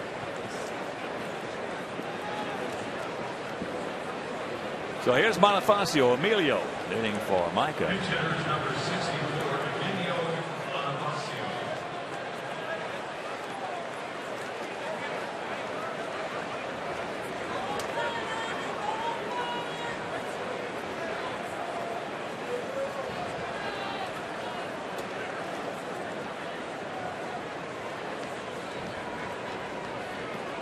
Keep it going, Emilio. First and 30, buddy. Breaking ball down low. He'll throw that slider 50% of the time, as he's done over the last couple of weeks. That was a rarity because he's thrown it for a strike over 80% of the time.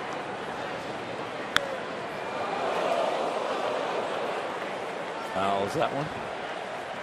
Souvenir right side, and the count 1-1.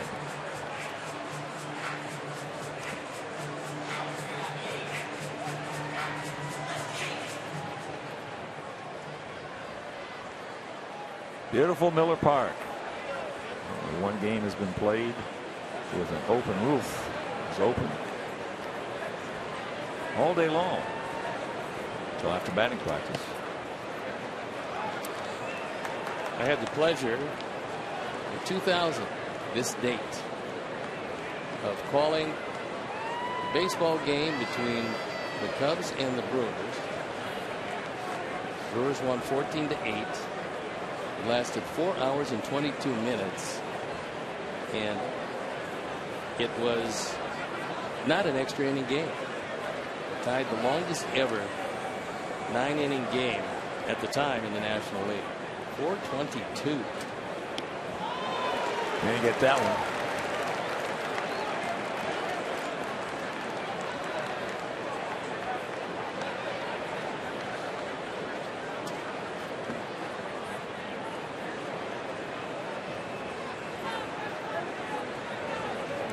Gap out there, small gap out there in left center.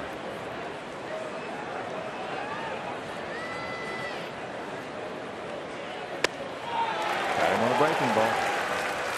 1 out. Smith pitch. That's by far his favorite.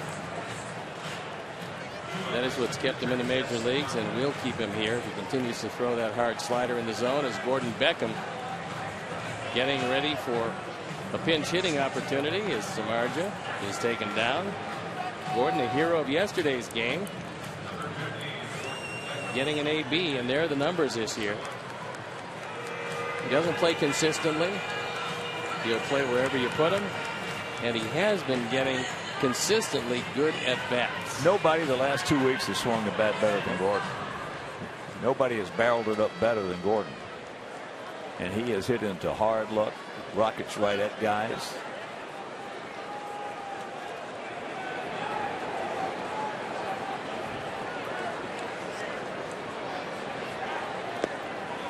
Curveball, no.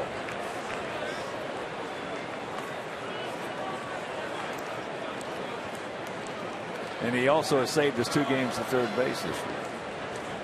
His third base play to this point has been magnificent.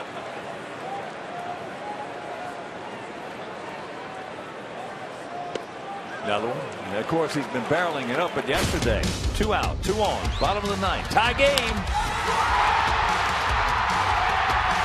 Softly hit into right center field for the game winner. Off the ropes. Chapman. There's a fastball strike. Hector Noesi, Zach Putnam listening in the pen. Smith came over from Kansas City in exchange for Nori Aoki. That was in 2013.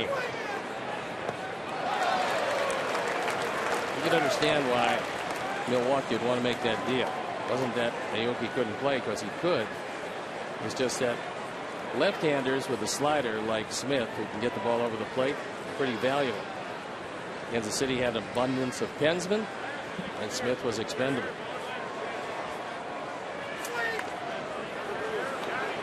Out in front of the mound. Throws it away. Throws it away. So Soto went to third. Gordon will hold at first. And we catch a break. Biggest problem for pitchers throwing to second base, and it happens there more than any other, is a flat-footed throw. He catches it here, and instead of taking a crow hop, which is that little step making sure a 1, he makes almost a flat-footed throw, and with that, the ball just goes sailing into center field. So actually, that's a play the Scooter should have caught. He tried to keep his foot on the bag. If he leaves, he catches it. And maybe comes down in time. Adam. And they do indeed charge E4. Yeah, that's the play that he should have caught.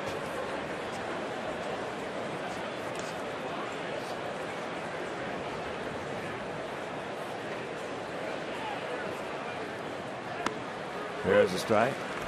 Score a few here and put some pressure on him. As Scooter misses it, had his foot on the bag. Yeah, he just fat whiffed on it.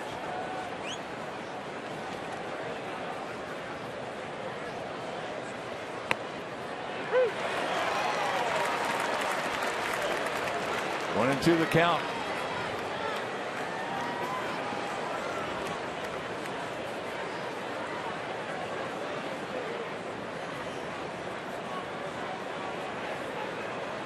Make them pay. Back through the middle, into center field for a base hit. So Adam picks up his 3rd hit of the ball game, knocks in Soto, and this is a 7-3 game. Drives in run number 1. First run of the year. Things getting a whole lot more interesting here as he takes it right back through the middle. He got a fastball and made the most of it. Big night for Adam Eaton.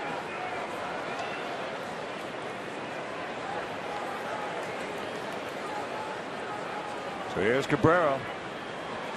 Milwaukee 0 for 2 with a walk.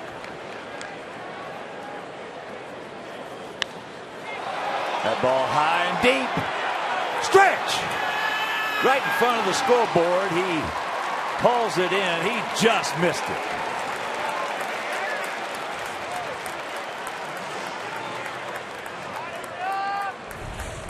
Two down.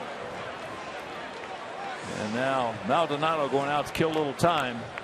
He got a low fastball. Got it more off the end of the bat than he would have liked. And unfortunately, just enough room for Parr to make the play. So Jeremy Jeffress is going to come into this game.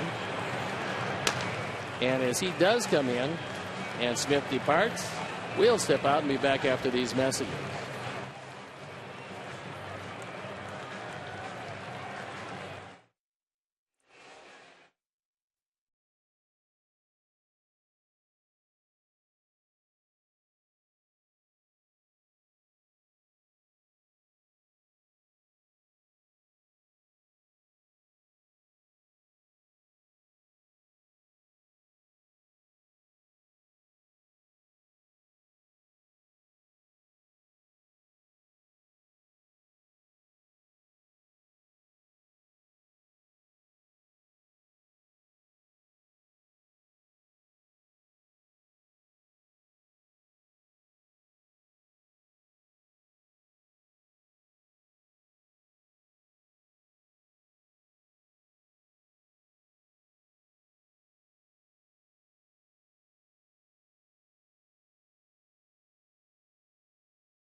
In a Diamond Suite at a White Sox game.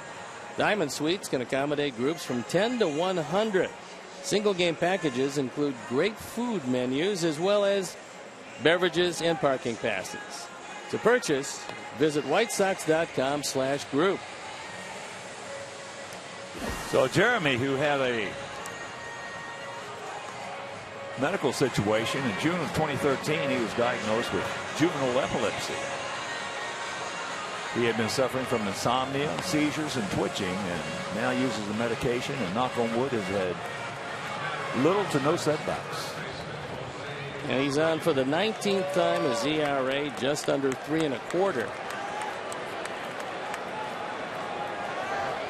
A few more walks than he would like in 16 2/3. He's had 7 of them. He inherits a couple of base runners at first and second with one of the league's best, Jose Abreu. Hit the ball hard last time, but grounded into a force out with the bases loaded. He is 1 for 3, had an infield single. So the tying run on deck.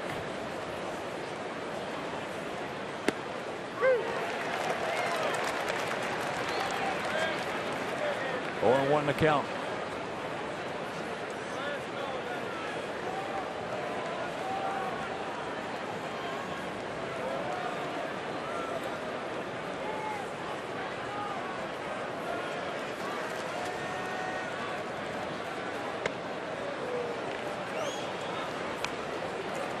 Count even 7-8-2 for them, 3-8-2 for us. Here in the first of this 3-game series. Good sale tomorrow night against Mike Fiers.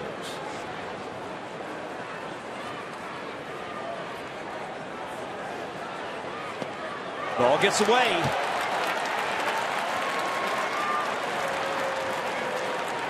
That is going to be a wild pitch. And now a base hit makes things a little uncomfortable for the Brewers. The bullpen has not been good as that ball bounces well in front of the plate. Aldonado tries to backhand it. It flattens out, goes right between his legs.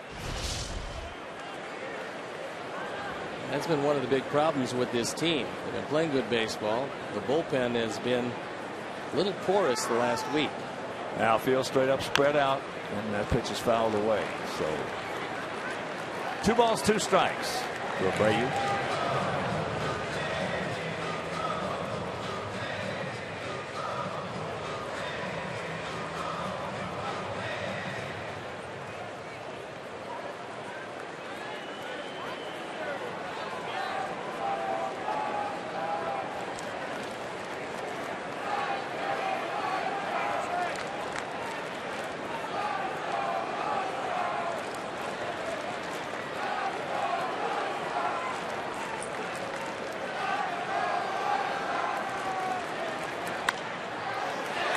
A base hit up the middle. They'll score a pair. And it's a 7-5 game.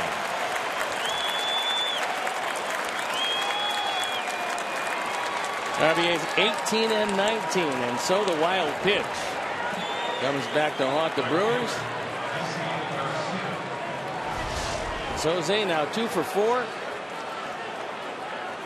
Takes it right back past the diving Hector Gomez,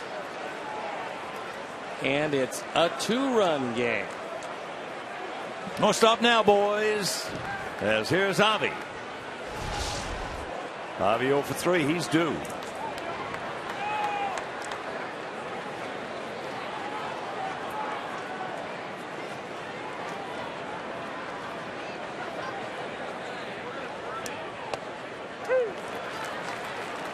Takes first pitch strike.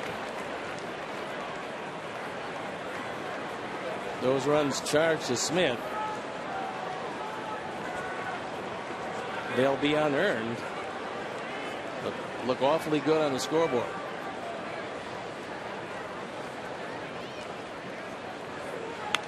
Big rip, good rip, just underneath it.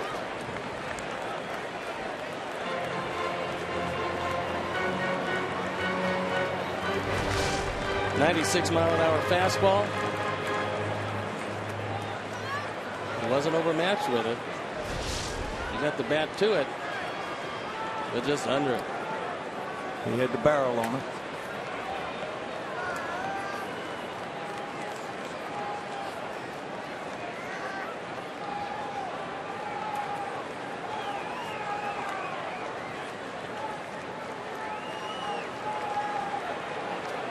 Aldonado wanted a sinker. Jeffress apparently did not. Now they're going and talking about it.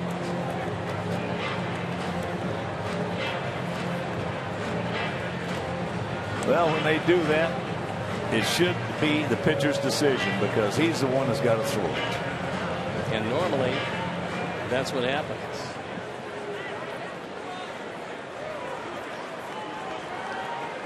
Why ask a man to throw something he doesn't want to throw? And it happens all the time. Got him. Good pitch. But we come up with a 3-spot 7th inning stretch. It's a 2-run ball game.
It's a 7-5 ball game as we head into the bottom of the 7th inning. Gordon Beckham stays in the game to play second base.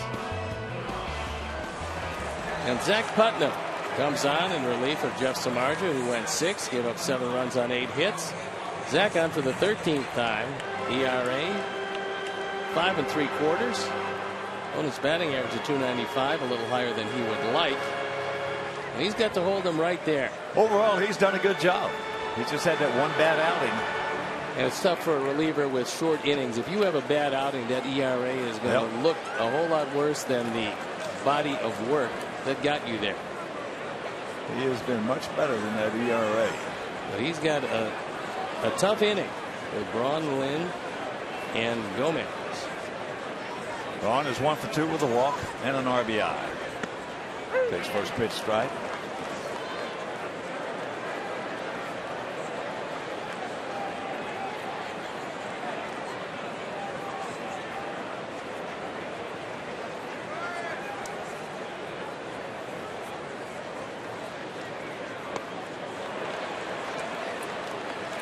And the count 0-2. These guys haven't seen Putnam that normally is much to the advantage of the pitcher.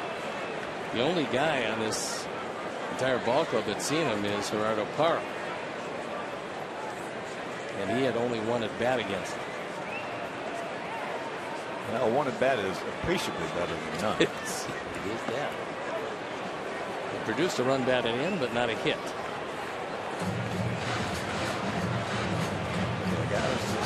Well, so you know what's amazing? The majority of guys, obviously, hitters don't like to face a guy for the first time. But there's some guys who don't care. I had a long talk with a lot of hitters about that. Ray had a whole year of it last year. And he did pretty well. Yeah, it didn't seem to affect him very much. No, some guys just don't mind it one bit. I play with a guy, hit behind a guy who didn't care who was out there. He just wanted some sort of a mental image, though, like we talked about the other night. Do you know this guy? Yeah. Give me somebody. And that was Yastrzemski, who won a Triple Crown. And that's hooked foul. I'll tell you what's had good success against guys for the first time was Frank Thomas, the big hurt. And it was mostly because there were always 2-0, 3-1 on him. When you talk about the greats, they're going to have a lot of success against just about everybody.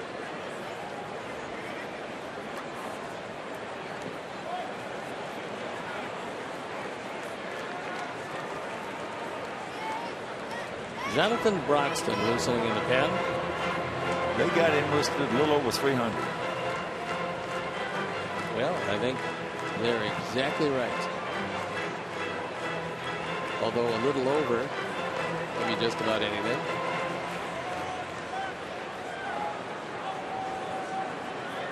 When he was with the Dodgers and his arm was sound, he was awfully tough. Payoff pitch. He gone.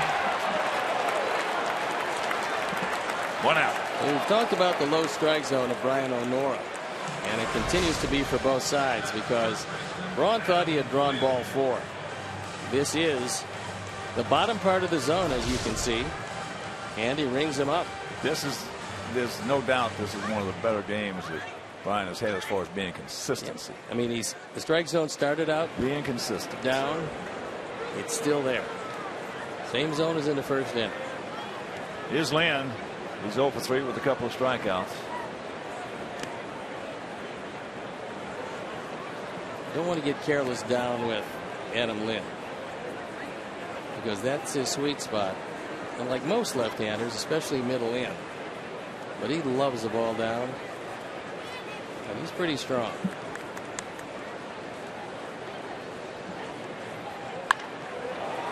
That is slicing and going to be a souvenir.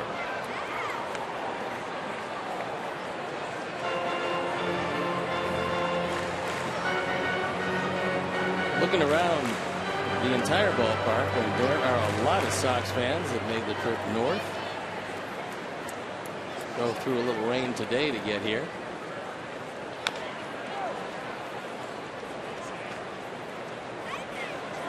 Always a lot of Sox fans in Milwaukee. It's a nice place to watch a ball game. You know it's going to be played, but you do have a roof. With the weather conditions here, it's a pretty good idea. They're guaranteed 81 home dates. And the last few years, they have really made the most of them. They've been drawn very well. And once again, the 1-2. He gone. So he strikes out Vaughn. He strikes out Lynn. 2 down. You can take advantage of a low ball hitter by throwing it low and out of the zone. That's exactly where this one goes. He expands his zone and goes down on strikes.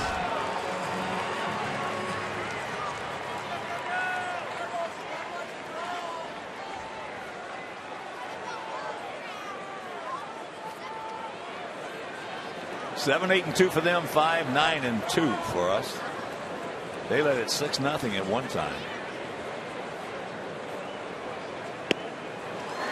Gomez can't get it. He hit a bomb 2-run homer in the first inning. He struck out in the third. Then he tripled and scored on the same play. Tripled and scored on an error.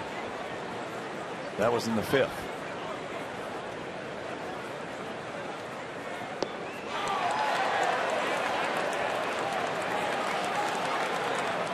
You've never seen that splitter. It's pretty tough to hit.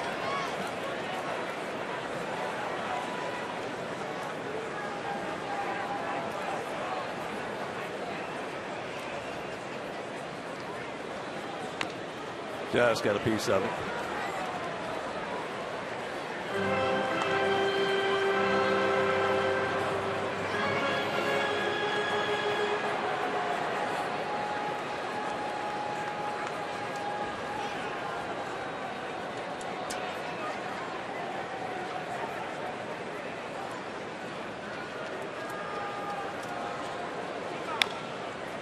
And that's chop foul.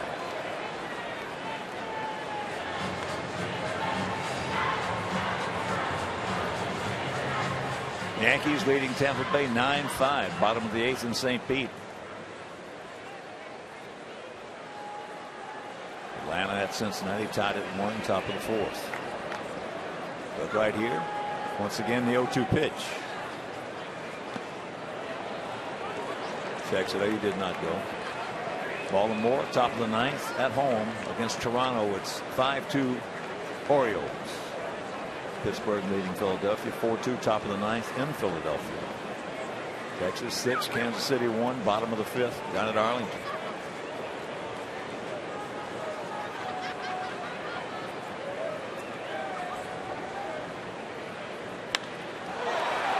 High into center field. We got a man there. 1-2-3 inning with a couple of strikeouts for Zach, and we're into the 8th.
Anaheim. Sox about hit the Brewers 9-8. Each team has committed a couple of errors. Giovanni Soto, 2 for 3 with a 2-run homer. Abreu, a 2-run single and a 7th. Peralta went 6. He's the pitcher of record. Gave up 2 earned runs, 4 strikeouts. This is brought to you by the Honda Dream Garage Sale. Now at your Honda dealer. And Jonathan Broxton comes in the ball game. His ERA just under 7, on for the 14th time. Opponent's batting average against 320. So they've had their problems out of the pen. So here's Gillespie. Ramirez on deck. Soto in the hole.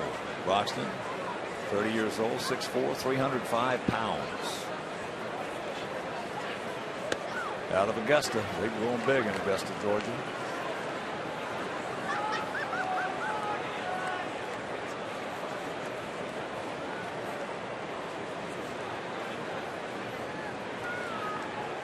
Seven, 8, and 2 for them. 5, 9, and 2 for us. We have stranded 5. They have stranded 3.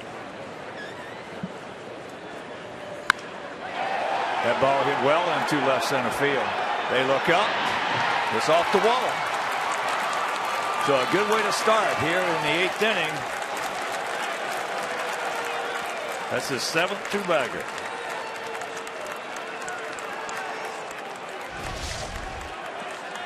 The ball has always been very lively here in Milwaukee, as Broxton at 94, without a lot of movement, throws it over the outside part of the plate. Parra, realizing that he's got no chance, plays it off to Jimmy John's side. What a promising way to start the 8th. Maldonado goes out to talk with Broxton, who last year split his year between Cincinnati and Milwaukee. Was pretty good with the Reds, 4-2 with a 1.86 ERA and 51 appearances. But has not been particularly good this year. So here's Alexei. Alexei is 0 for 3. He's due.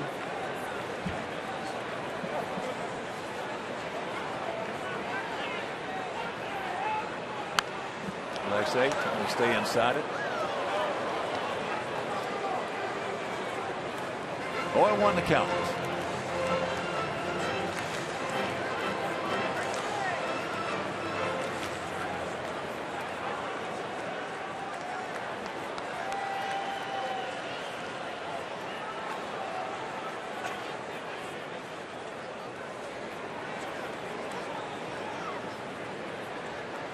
Attaboy, Alexei gets the job done. Now they're going to hold Gillespie as they get the ball back in. Runners at the corners and nobody out.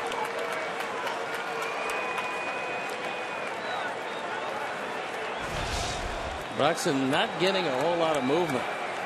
And because of that, even at 94-95 doesn't really matter. Alexei able to turn it around. If he can turn around Aroldis Chapman at 101, he can certainly hit pretty much non-lively 95. So Adam LaRoche will come on to pinch hit. He has seen Broxton before, and he has had a base hit against him.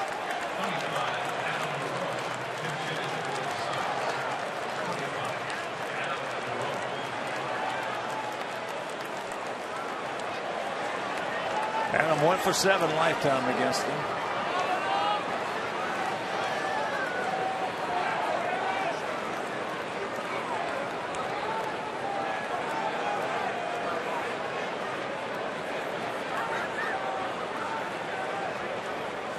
Soto had a good night. He was 2 for 3 with a 2-run homer, a single, and 2 runs scored.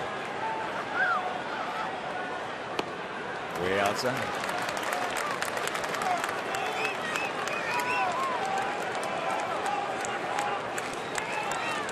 Outfield for the most part straight up. Parra on the left. Gomez the center. Braun in right.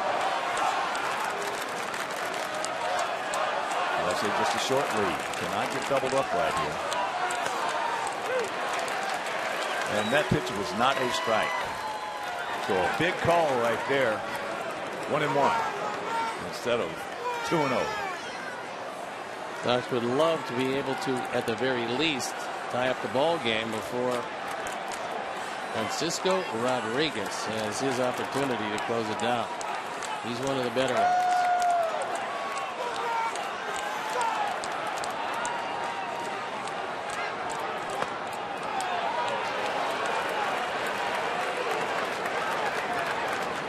Two and one. Big pitch right there. J.B. Shuck in the on-deck circle.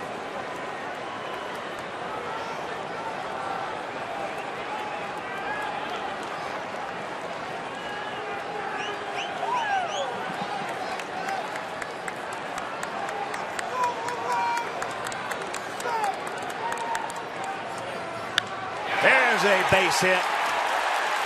So Alexei now will have to pull up. And it's a 7-6 ball game. 2 on, nobody out.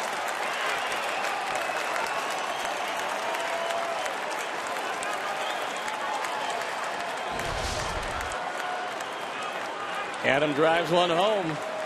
He gets a low fastball. Drives it into right field. And that's run batted in number 12. And JB now comes on in what would appear to be a bunt situation. So Milwaukee infield certainly sees it that way.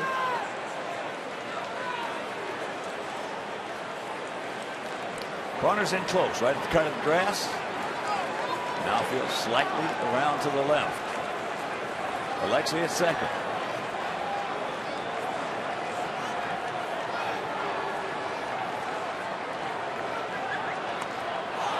Just jabs at it, pops it back. Gets a break, and then it went off the screen because he dropped the head, which is going to guarantee the ball's going to be popped up.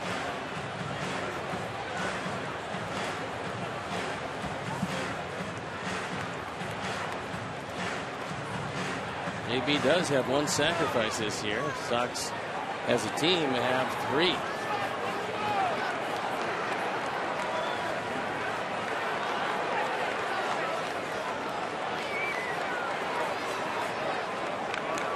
Now laying in on the grass, as is Herrera.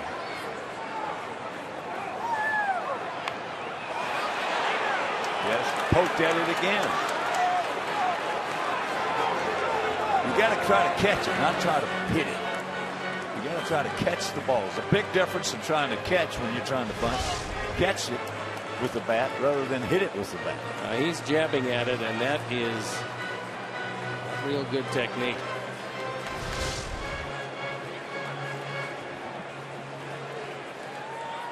You get the bat head out there and you give with it. The bat head comes back, not forward. So now 0-2 the count.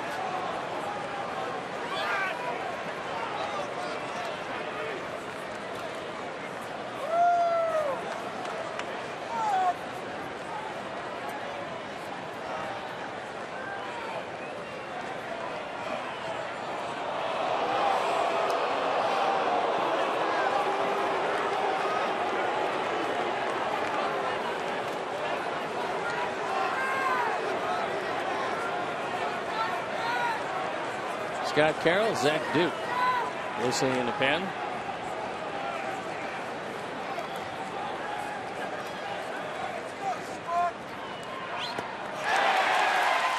Not a good at bat.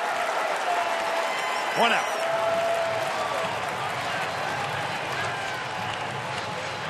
Join the 2015 Sox Pride Club for exclusive monthly ticket opportunities featuring locked-in seating locations along with game day audio, membership gifts, and much more, all for just $29.95.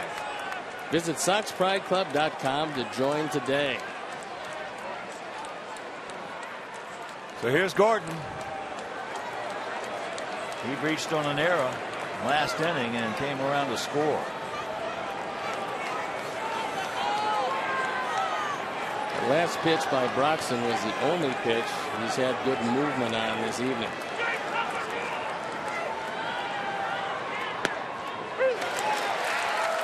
Pitch off the plate, called a strike. But he's been doing it all night. Sox have scored 41% of the time with runners at first and second and one out. League average, exactly where the Sox are.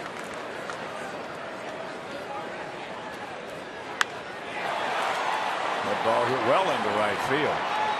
On his back there, so Alexi will tag. He will move into third. So now that missed bunt situation hurts. But you got a pretty good man up. Adam Eaton's having a great night. And at the very least, he can drive home the tying run. 2 singles, a double, a run scored, and an RBI. Broxton does not have a wild pitch. And what they're talking about with Maldonado out there along with Gomez is what will they do if Adam LaRoche decides that he's going to run. Well, if he does, we got a scoop.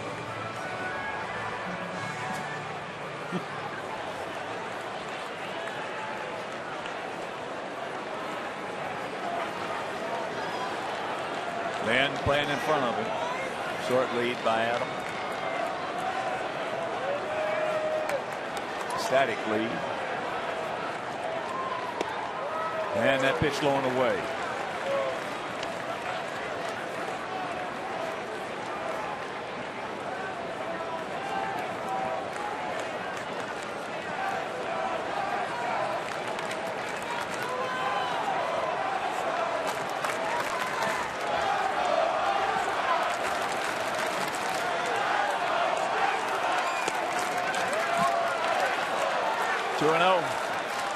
Milky in the on deck circle. Now the Brewer bullpen is starting to scramble to get somebody loose. They have not been throwing while Broxton has been struggling.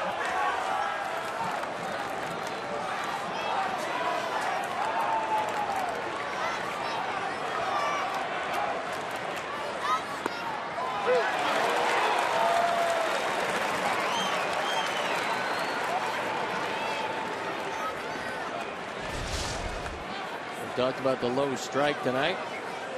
There's another example of one. Maldonado didn't think it was a strike. And then Kinsler for the second time loosening out.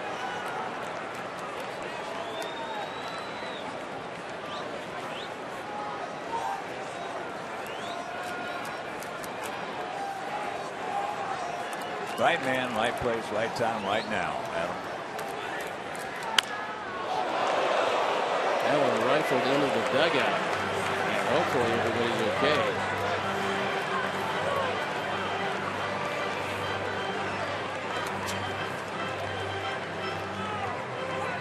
That was Micah who started this ball game, only to be taken down for a pinch hitter. Well, you can get hit on a carom, but if you get hit with a line drive, it's your fault.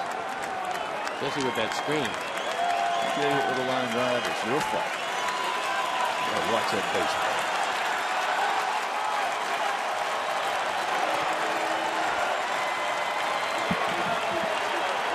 Two on, two out, the 2-2 pitch. Just got a piece up. 29,886. The last pitch, Maldonado wanted a sinker. Broxton wanted a slider. Slider it was. And Adam was able to stay alive by catching the top of the baseball.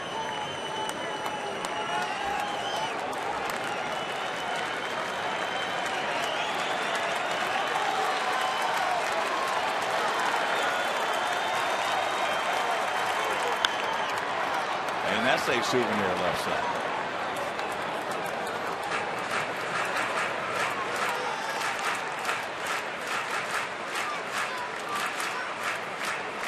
Everything low and away.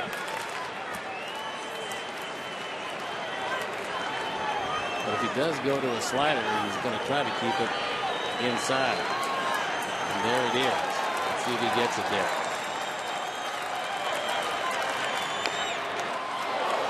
That one right off the foot of Eaton.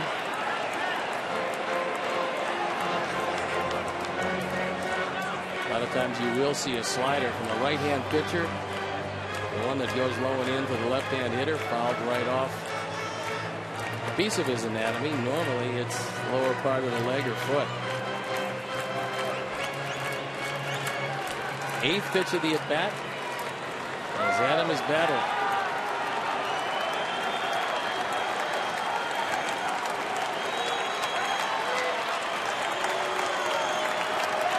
And once again, 2-2. Base hit. This game is tied at 7. Yes. Yes.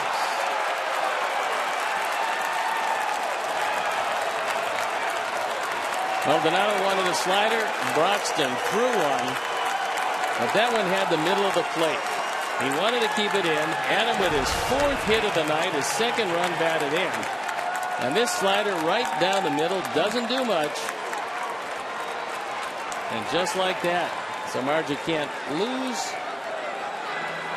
Peralta can't win. And don't stop now, boys. And this is a brand new ball game. So Broxton comes in, gives it up, and Alexi scores a tying run.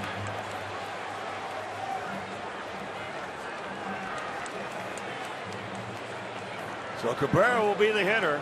Melky is due. Last time up, went out deep to left field. He's 0 for 3.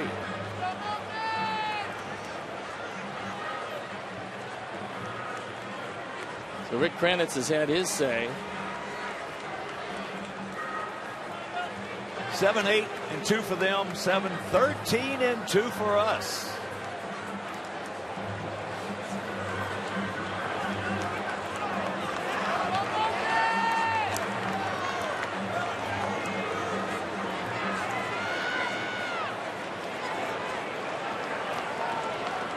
Melky, right man, right time, right place, right now.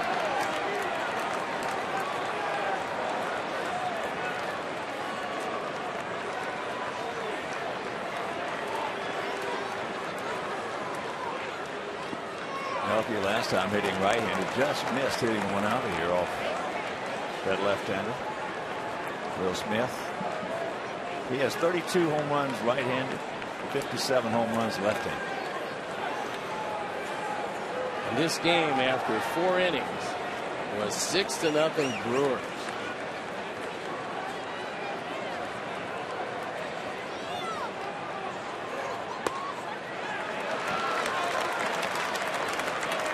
He's got to count. He's got the catbird seat, 2-0.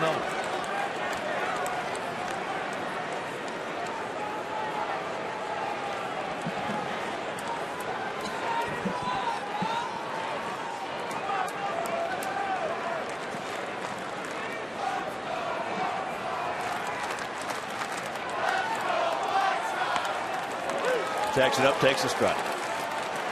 Good pitch.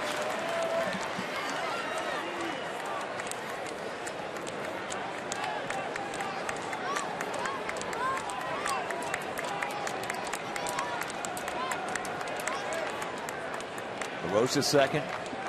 Adam Eaton at first. That ball hit hard into center field, but they got a man who can get back there and get it. Another hang whiffle for Melky Cabrera. I tell you what, he has absolutely, the last 4 or 5 ball games, been hitting in some absolute bad luck. But we tie it up. We'll go to the bottom of the 8th, 7-7.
debit card.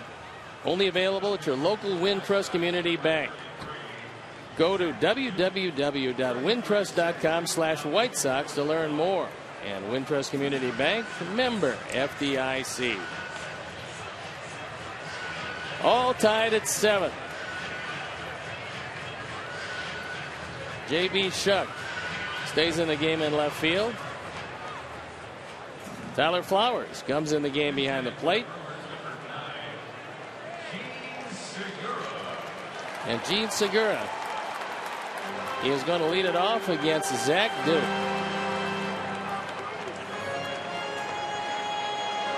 Duke on for the 15th time, a fine 1.26 ERA. Looking to hold him right there, turn it over the offense, maybe pick up that second win of the year. But first things first.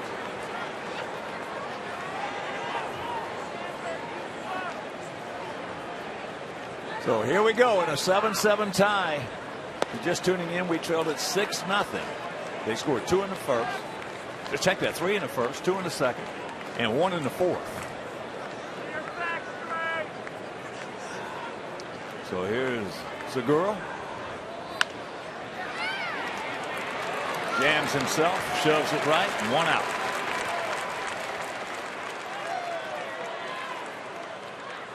From May 1st to May 31st, buy 4 qualifying Cooper tires from participating Cooper dealers and score a voucher for 4 free White Sox tickets. Life's a road trip. Come on, let's go. Visit whitesox.com/Cooper tires for more information.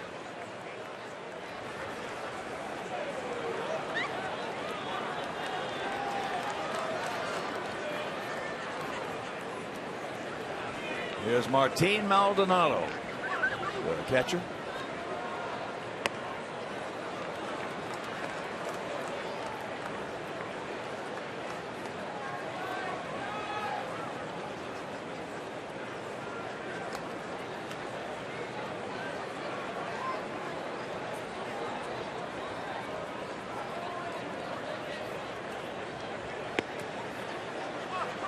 Good pitch, didn't get it. Where's that one? Ryan. This is a perfect pitch. It's low and away. It has the whole zone. And he doesn't get the call. Tyler caught it well, framed it. Still didn't get the call. 2-0 pitch.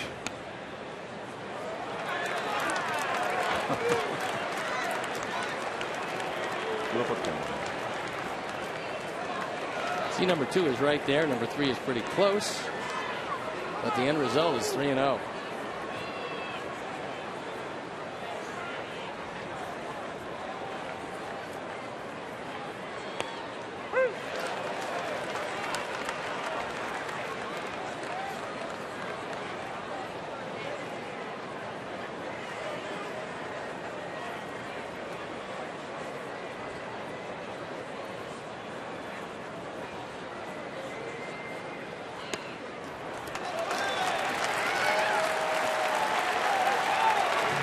One out, one on. That'll bring up Herrera. 1 for 3, a double and a run scored. Their best base stealer and base runner is Gene Segura, but he was used as a pinch hitter. So they don't have too much speed-wise off the bench. So Maldonado stays at first.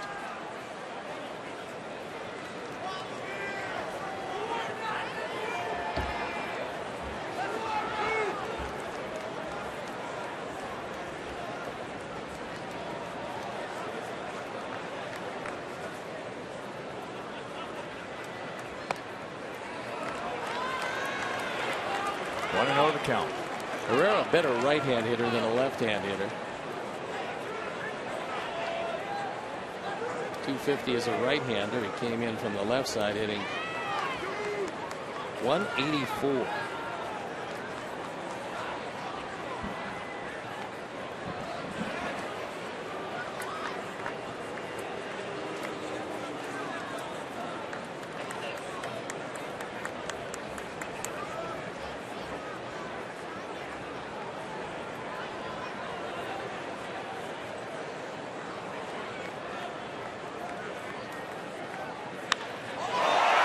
ball hit deep.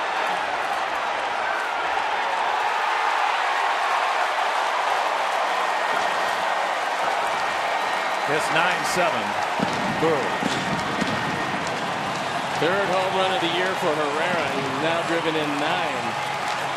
And he got one on the inner portion. He had homered from both sides of the plate.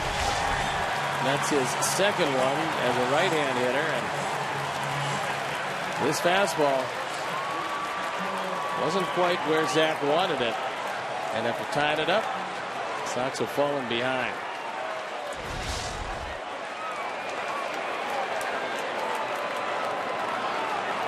Here's Gomez. He is 2 for 3. Last time up was robbed of a base hit on a beautiful play by Melky in left center field.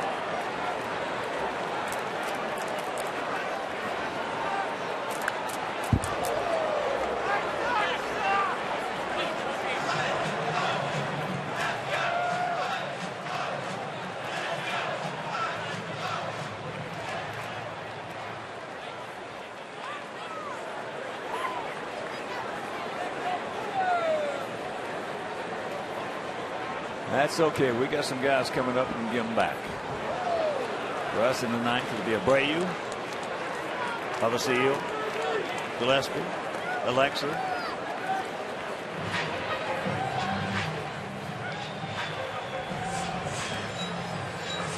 They will be going against Francisco Rodriguez. Chris Davis pinch hitting.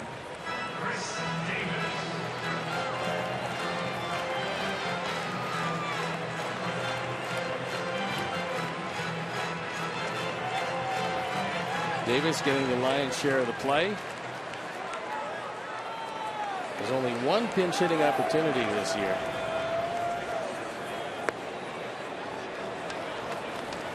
Takes low ball 1.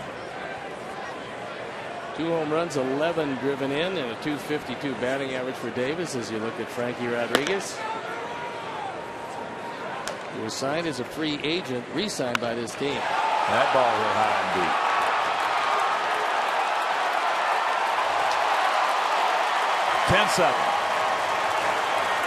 That was a monster shot. As Bernie Brewer takes a slide, and Davis got every iota of that baseball.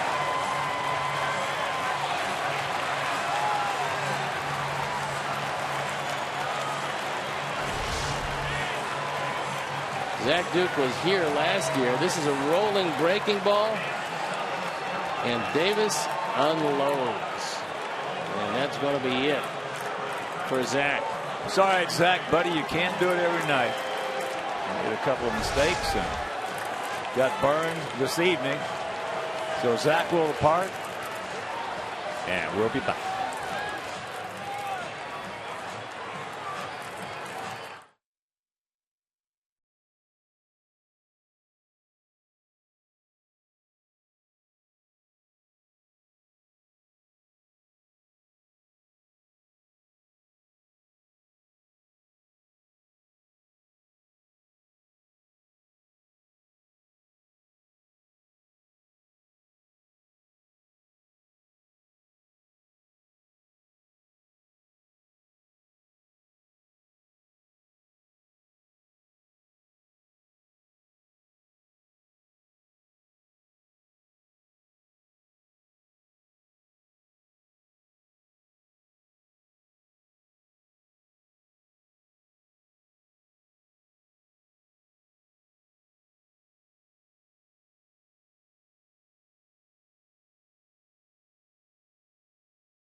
Market game live or on demand in true HD on over 400 mobile and connected devices. Real-time highlights, live look-ins, pitch tracking, widget, and more. Of course, blackout and other restrictions apply. Visit MLB.tv for details. So Hector Noese comes into this one on in relief for the first time, making his 5th appearance. The first 4 of them starts. Here's Parra. 2 for 4, a single, a double, an RBI, 2-run score.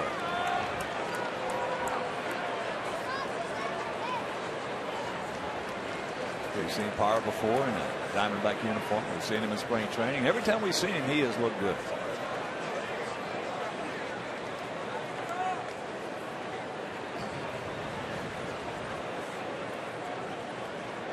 Ten, 10-2 for them, 7, 13-2 for us. We have stranded 7, he has stranded 3.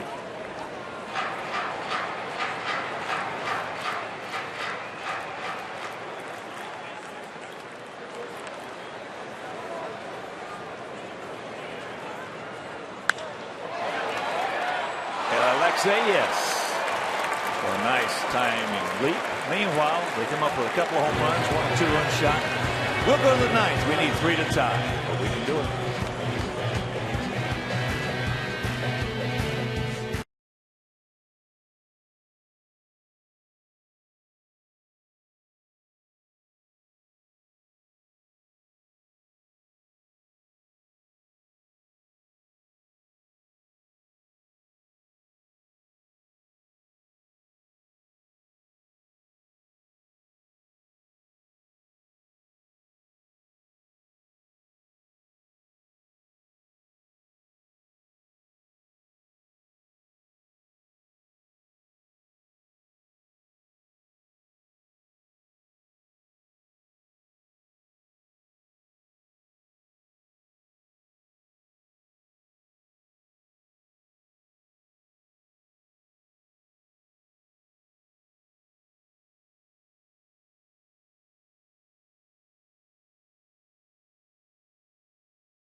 Sponsored by Jeff Vukovich, your local nationwide insurance agent serving the area for 37 years.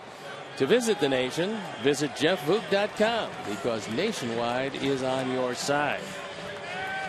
Frankie Rodriguez comes in the game. He was a highly sought-after free agent after pitching last year with the Brewers. They signed him to a 2-year contract with an option. 1.50 ERA.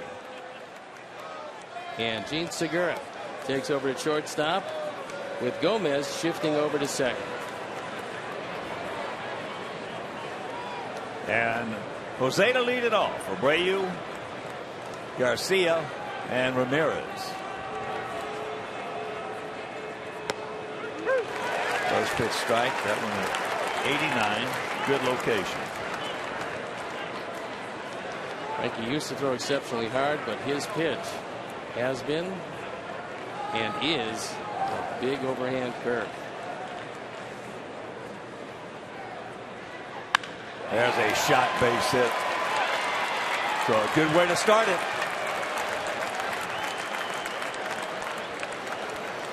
You're not going to get away to Jose too often with 89 up in the zone. Well, that's his 3rd hit of the evening. He also has 2 RBIs. This one right down the middle. So he didn't go to the breaking ball. And he didn't get him out. Here's Avi. Avi's due. He's 0 for 4. Twice he has grounded to short. Once he just missed one, popped up to right field. And then he was called out. It was a good pitch.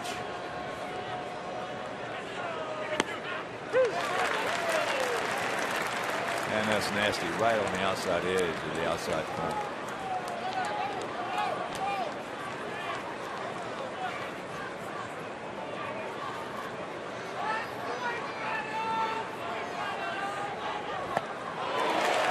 Got one upstairs. That one at 82. I don't blame you for coming out of those shoes trying to get that one. No, that was a hanger. But unfortunately for Avi, it hung too high. Those hangers that hang out of the zone aren't near as hittable as the rollers that hang up in the zone.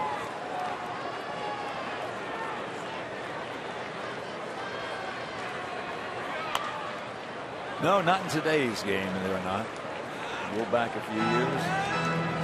You couldn't hang them too high. They jump. Yeah, they would jump out of their shoes, but that was an era of the high strike zone. That's exactly right. Everybody looking up in the zone with most everything. Let's face it, most of the time today, guys take hanging, breaking curveballs. Not sliders, but curveballs. 0-2. Come on, Avi, good 2-strike hitter, buddy.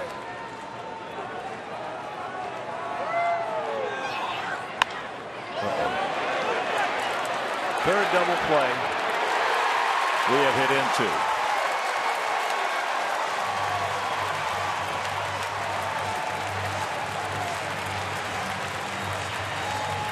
All right, if we do lose this one, as here comes Gillespie, this is a game that you can live with because you didn't beat yourself. Pitchers just weren't sharp tonight. And you battled back in a game that was seemingly lost early. That's why you can live with this. This is just a baseball game you got beat in. You didn't beat yourself. We came back in that one yesterday. And that's a good state of mind to be in. The comeback state. Gillespie is 2 for 4. Now see, this is a good comeback, trailing if you're just turning in 6-0 after 4. They'd like to tie it up at 7, and then they scored 3 in the 8th. 2-run home run, a solo shot.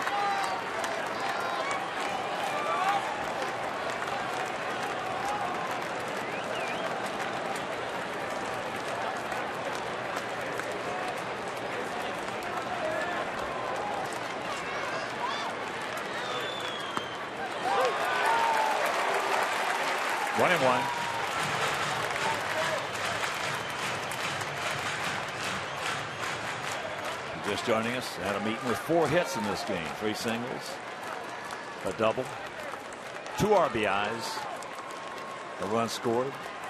Abreu 3 for 5, 2 RBIs. Soto 2 for 3, a 2-run homer, a single, and a couple of runs scored. Melky hit in tough luck, but Melky hit.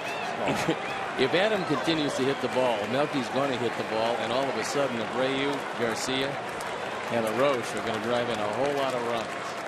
Melky has been hitting in tough luck. Nice play. Nice play, and this ball game is over. So we come back. We tied at 7. They score 3. They win at 10-7, and we'll be back.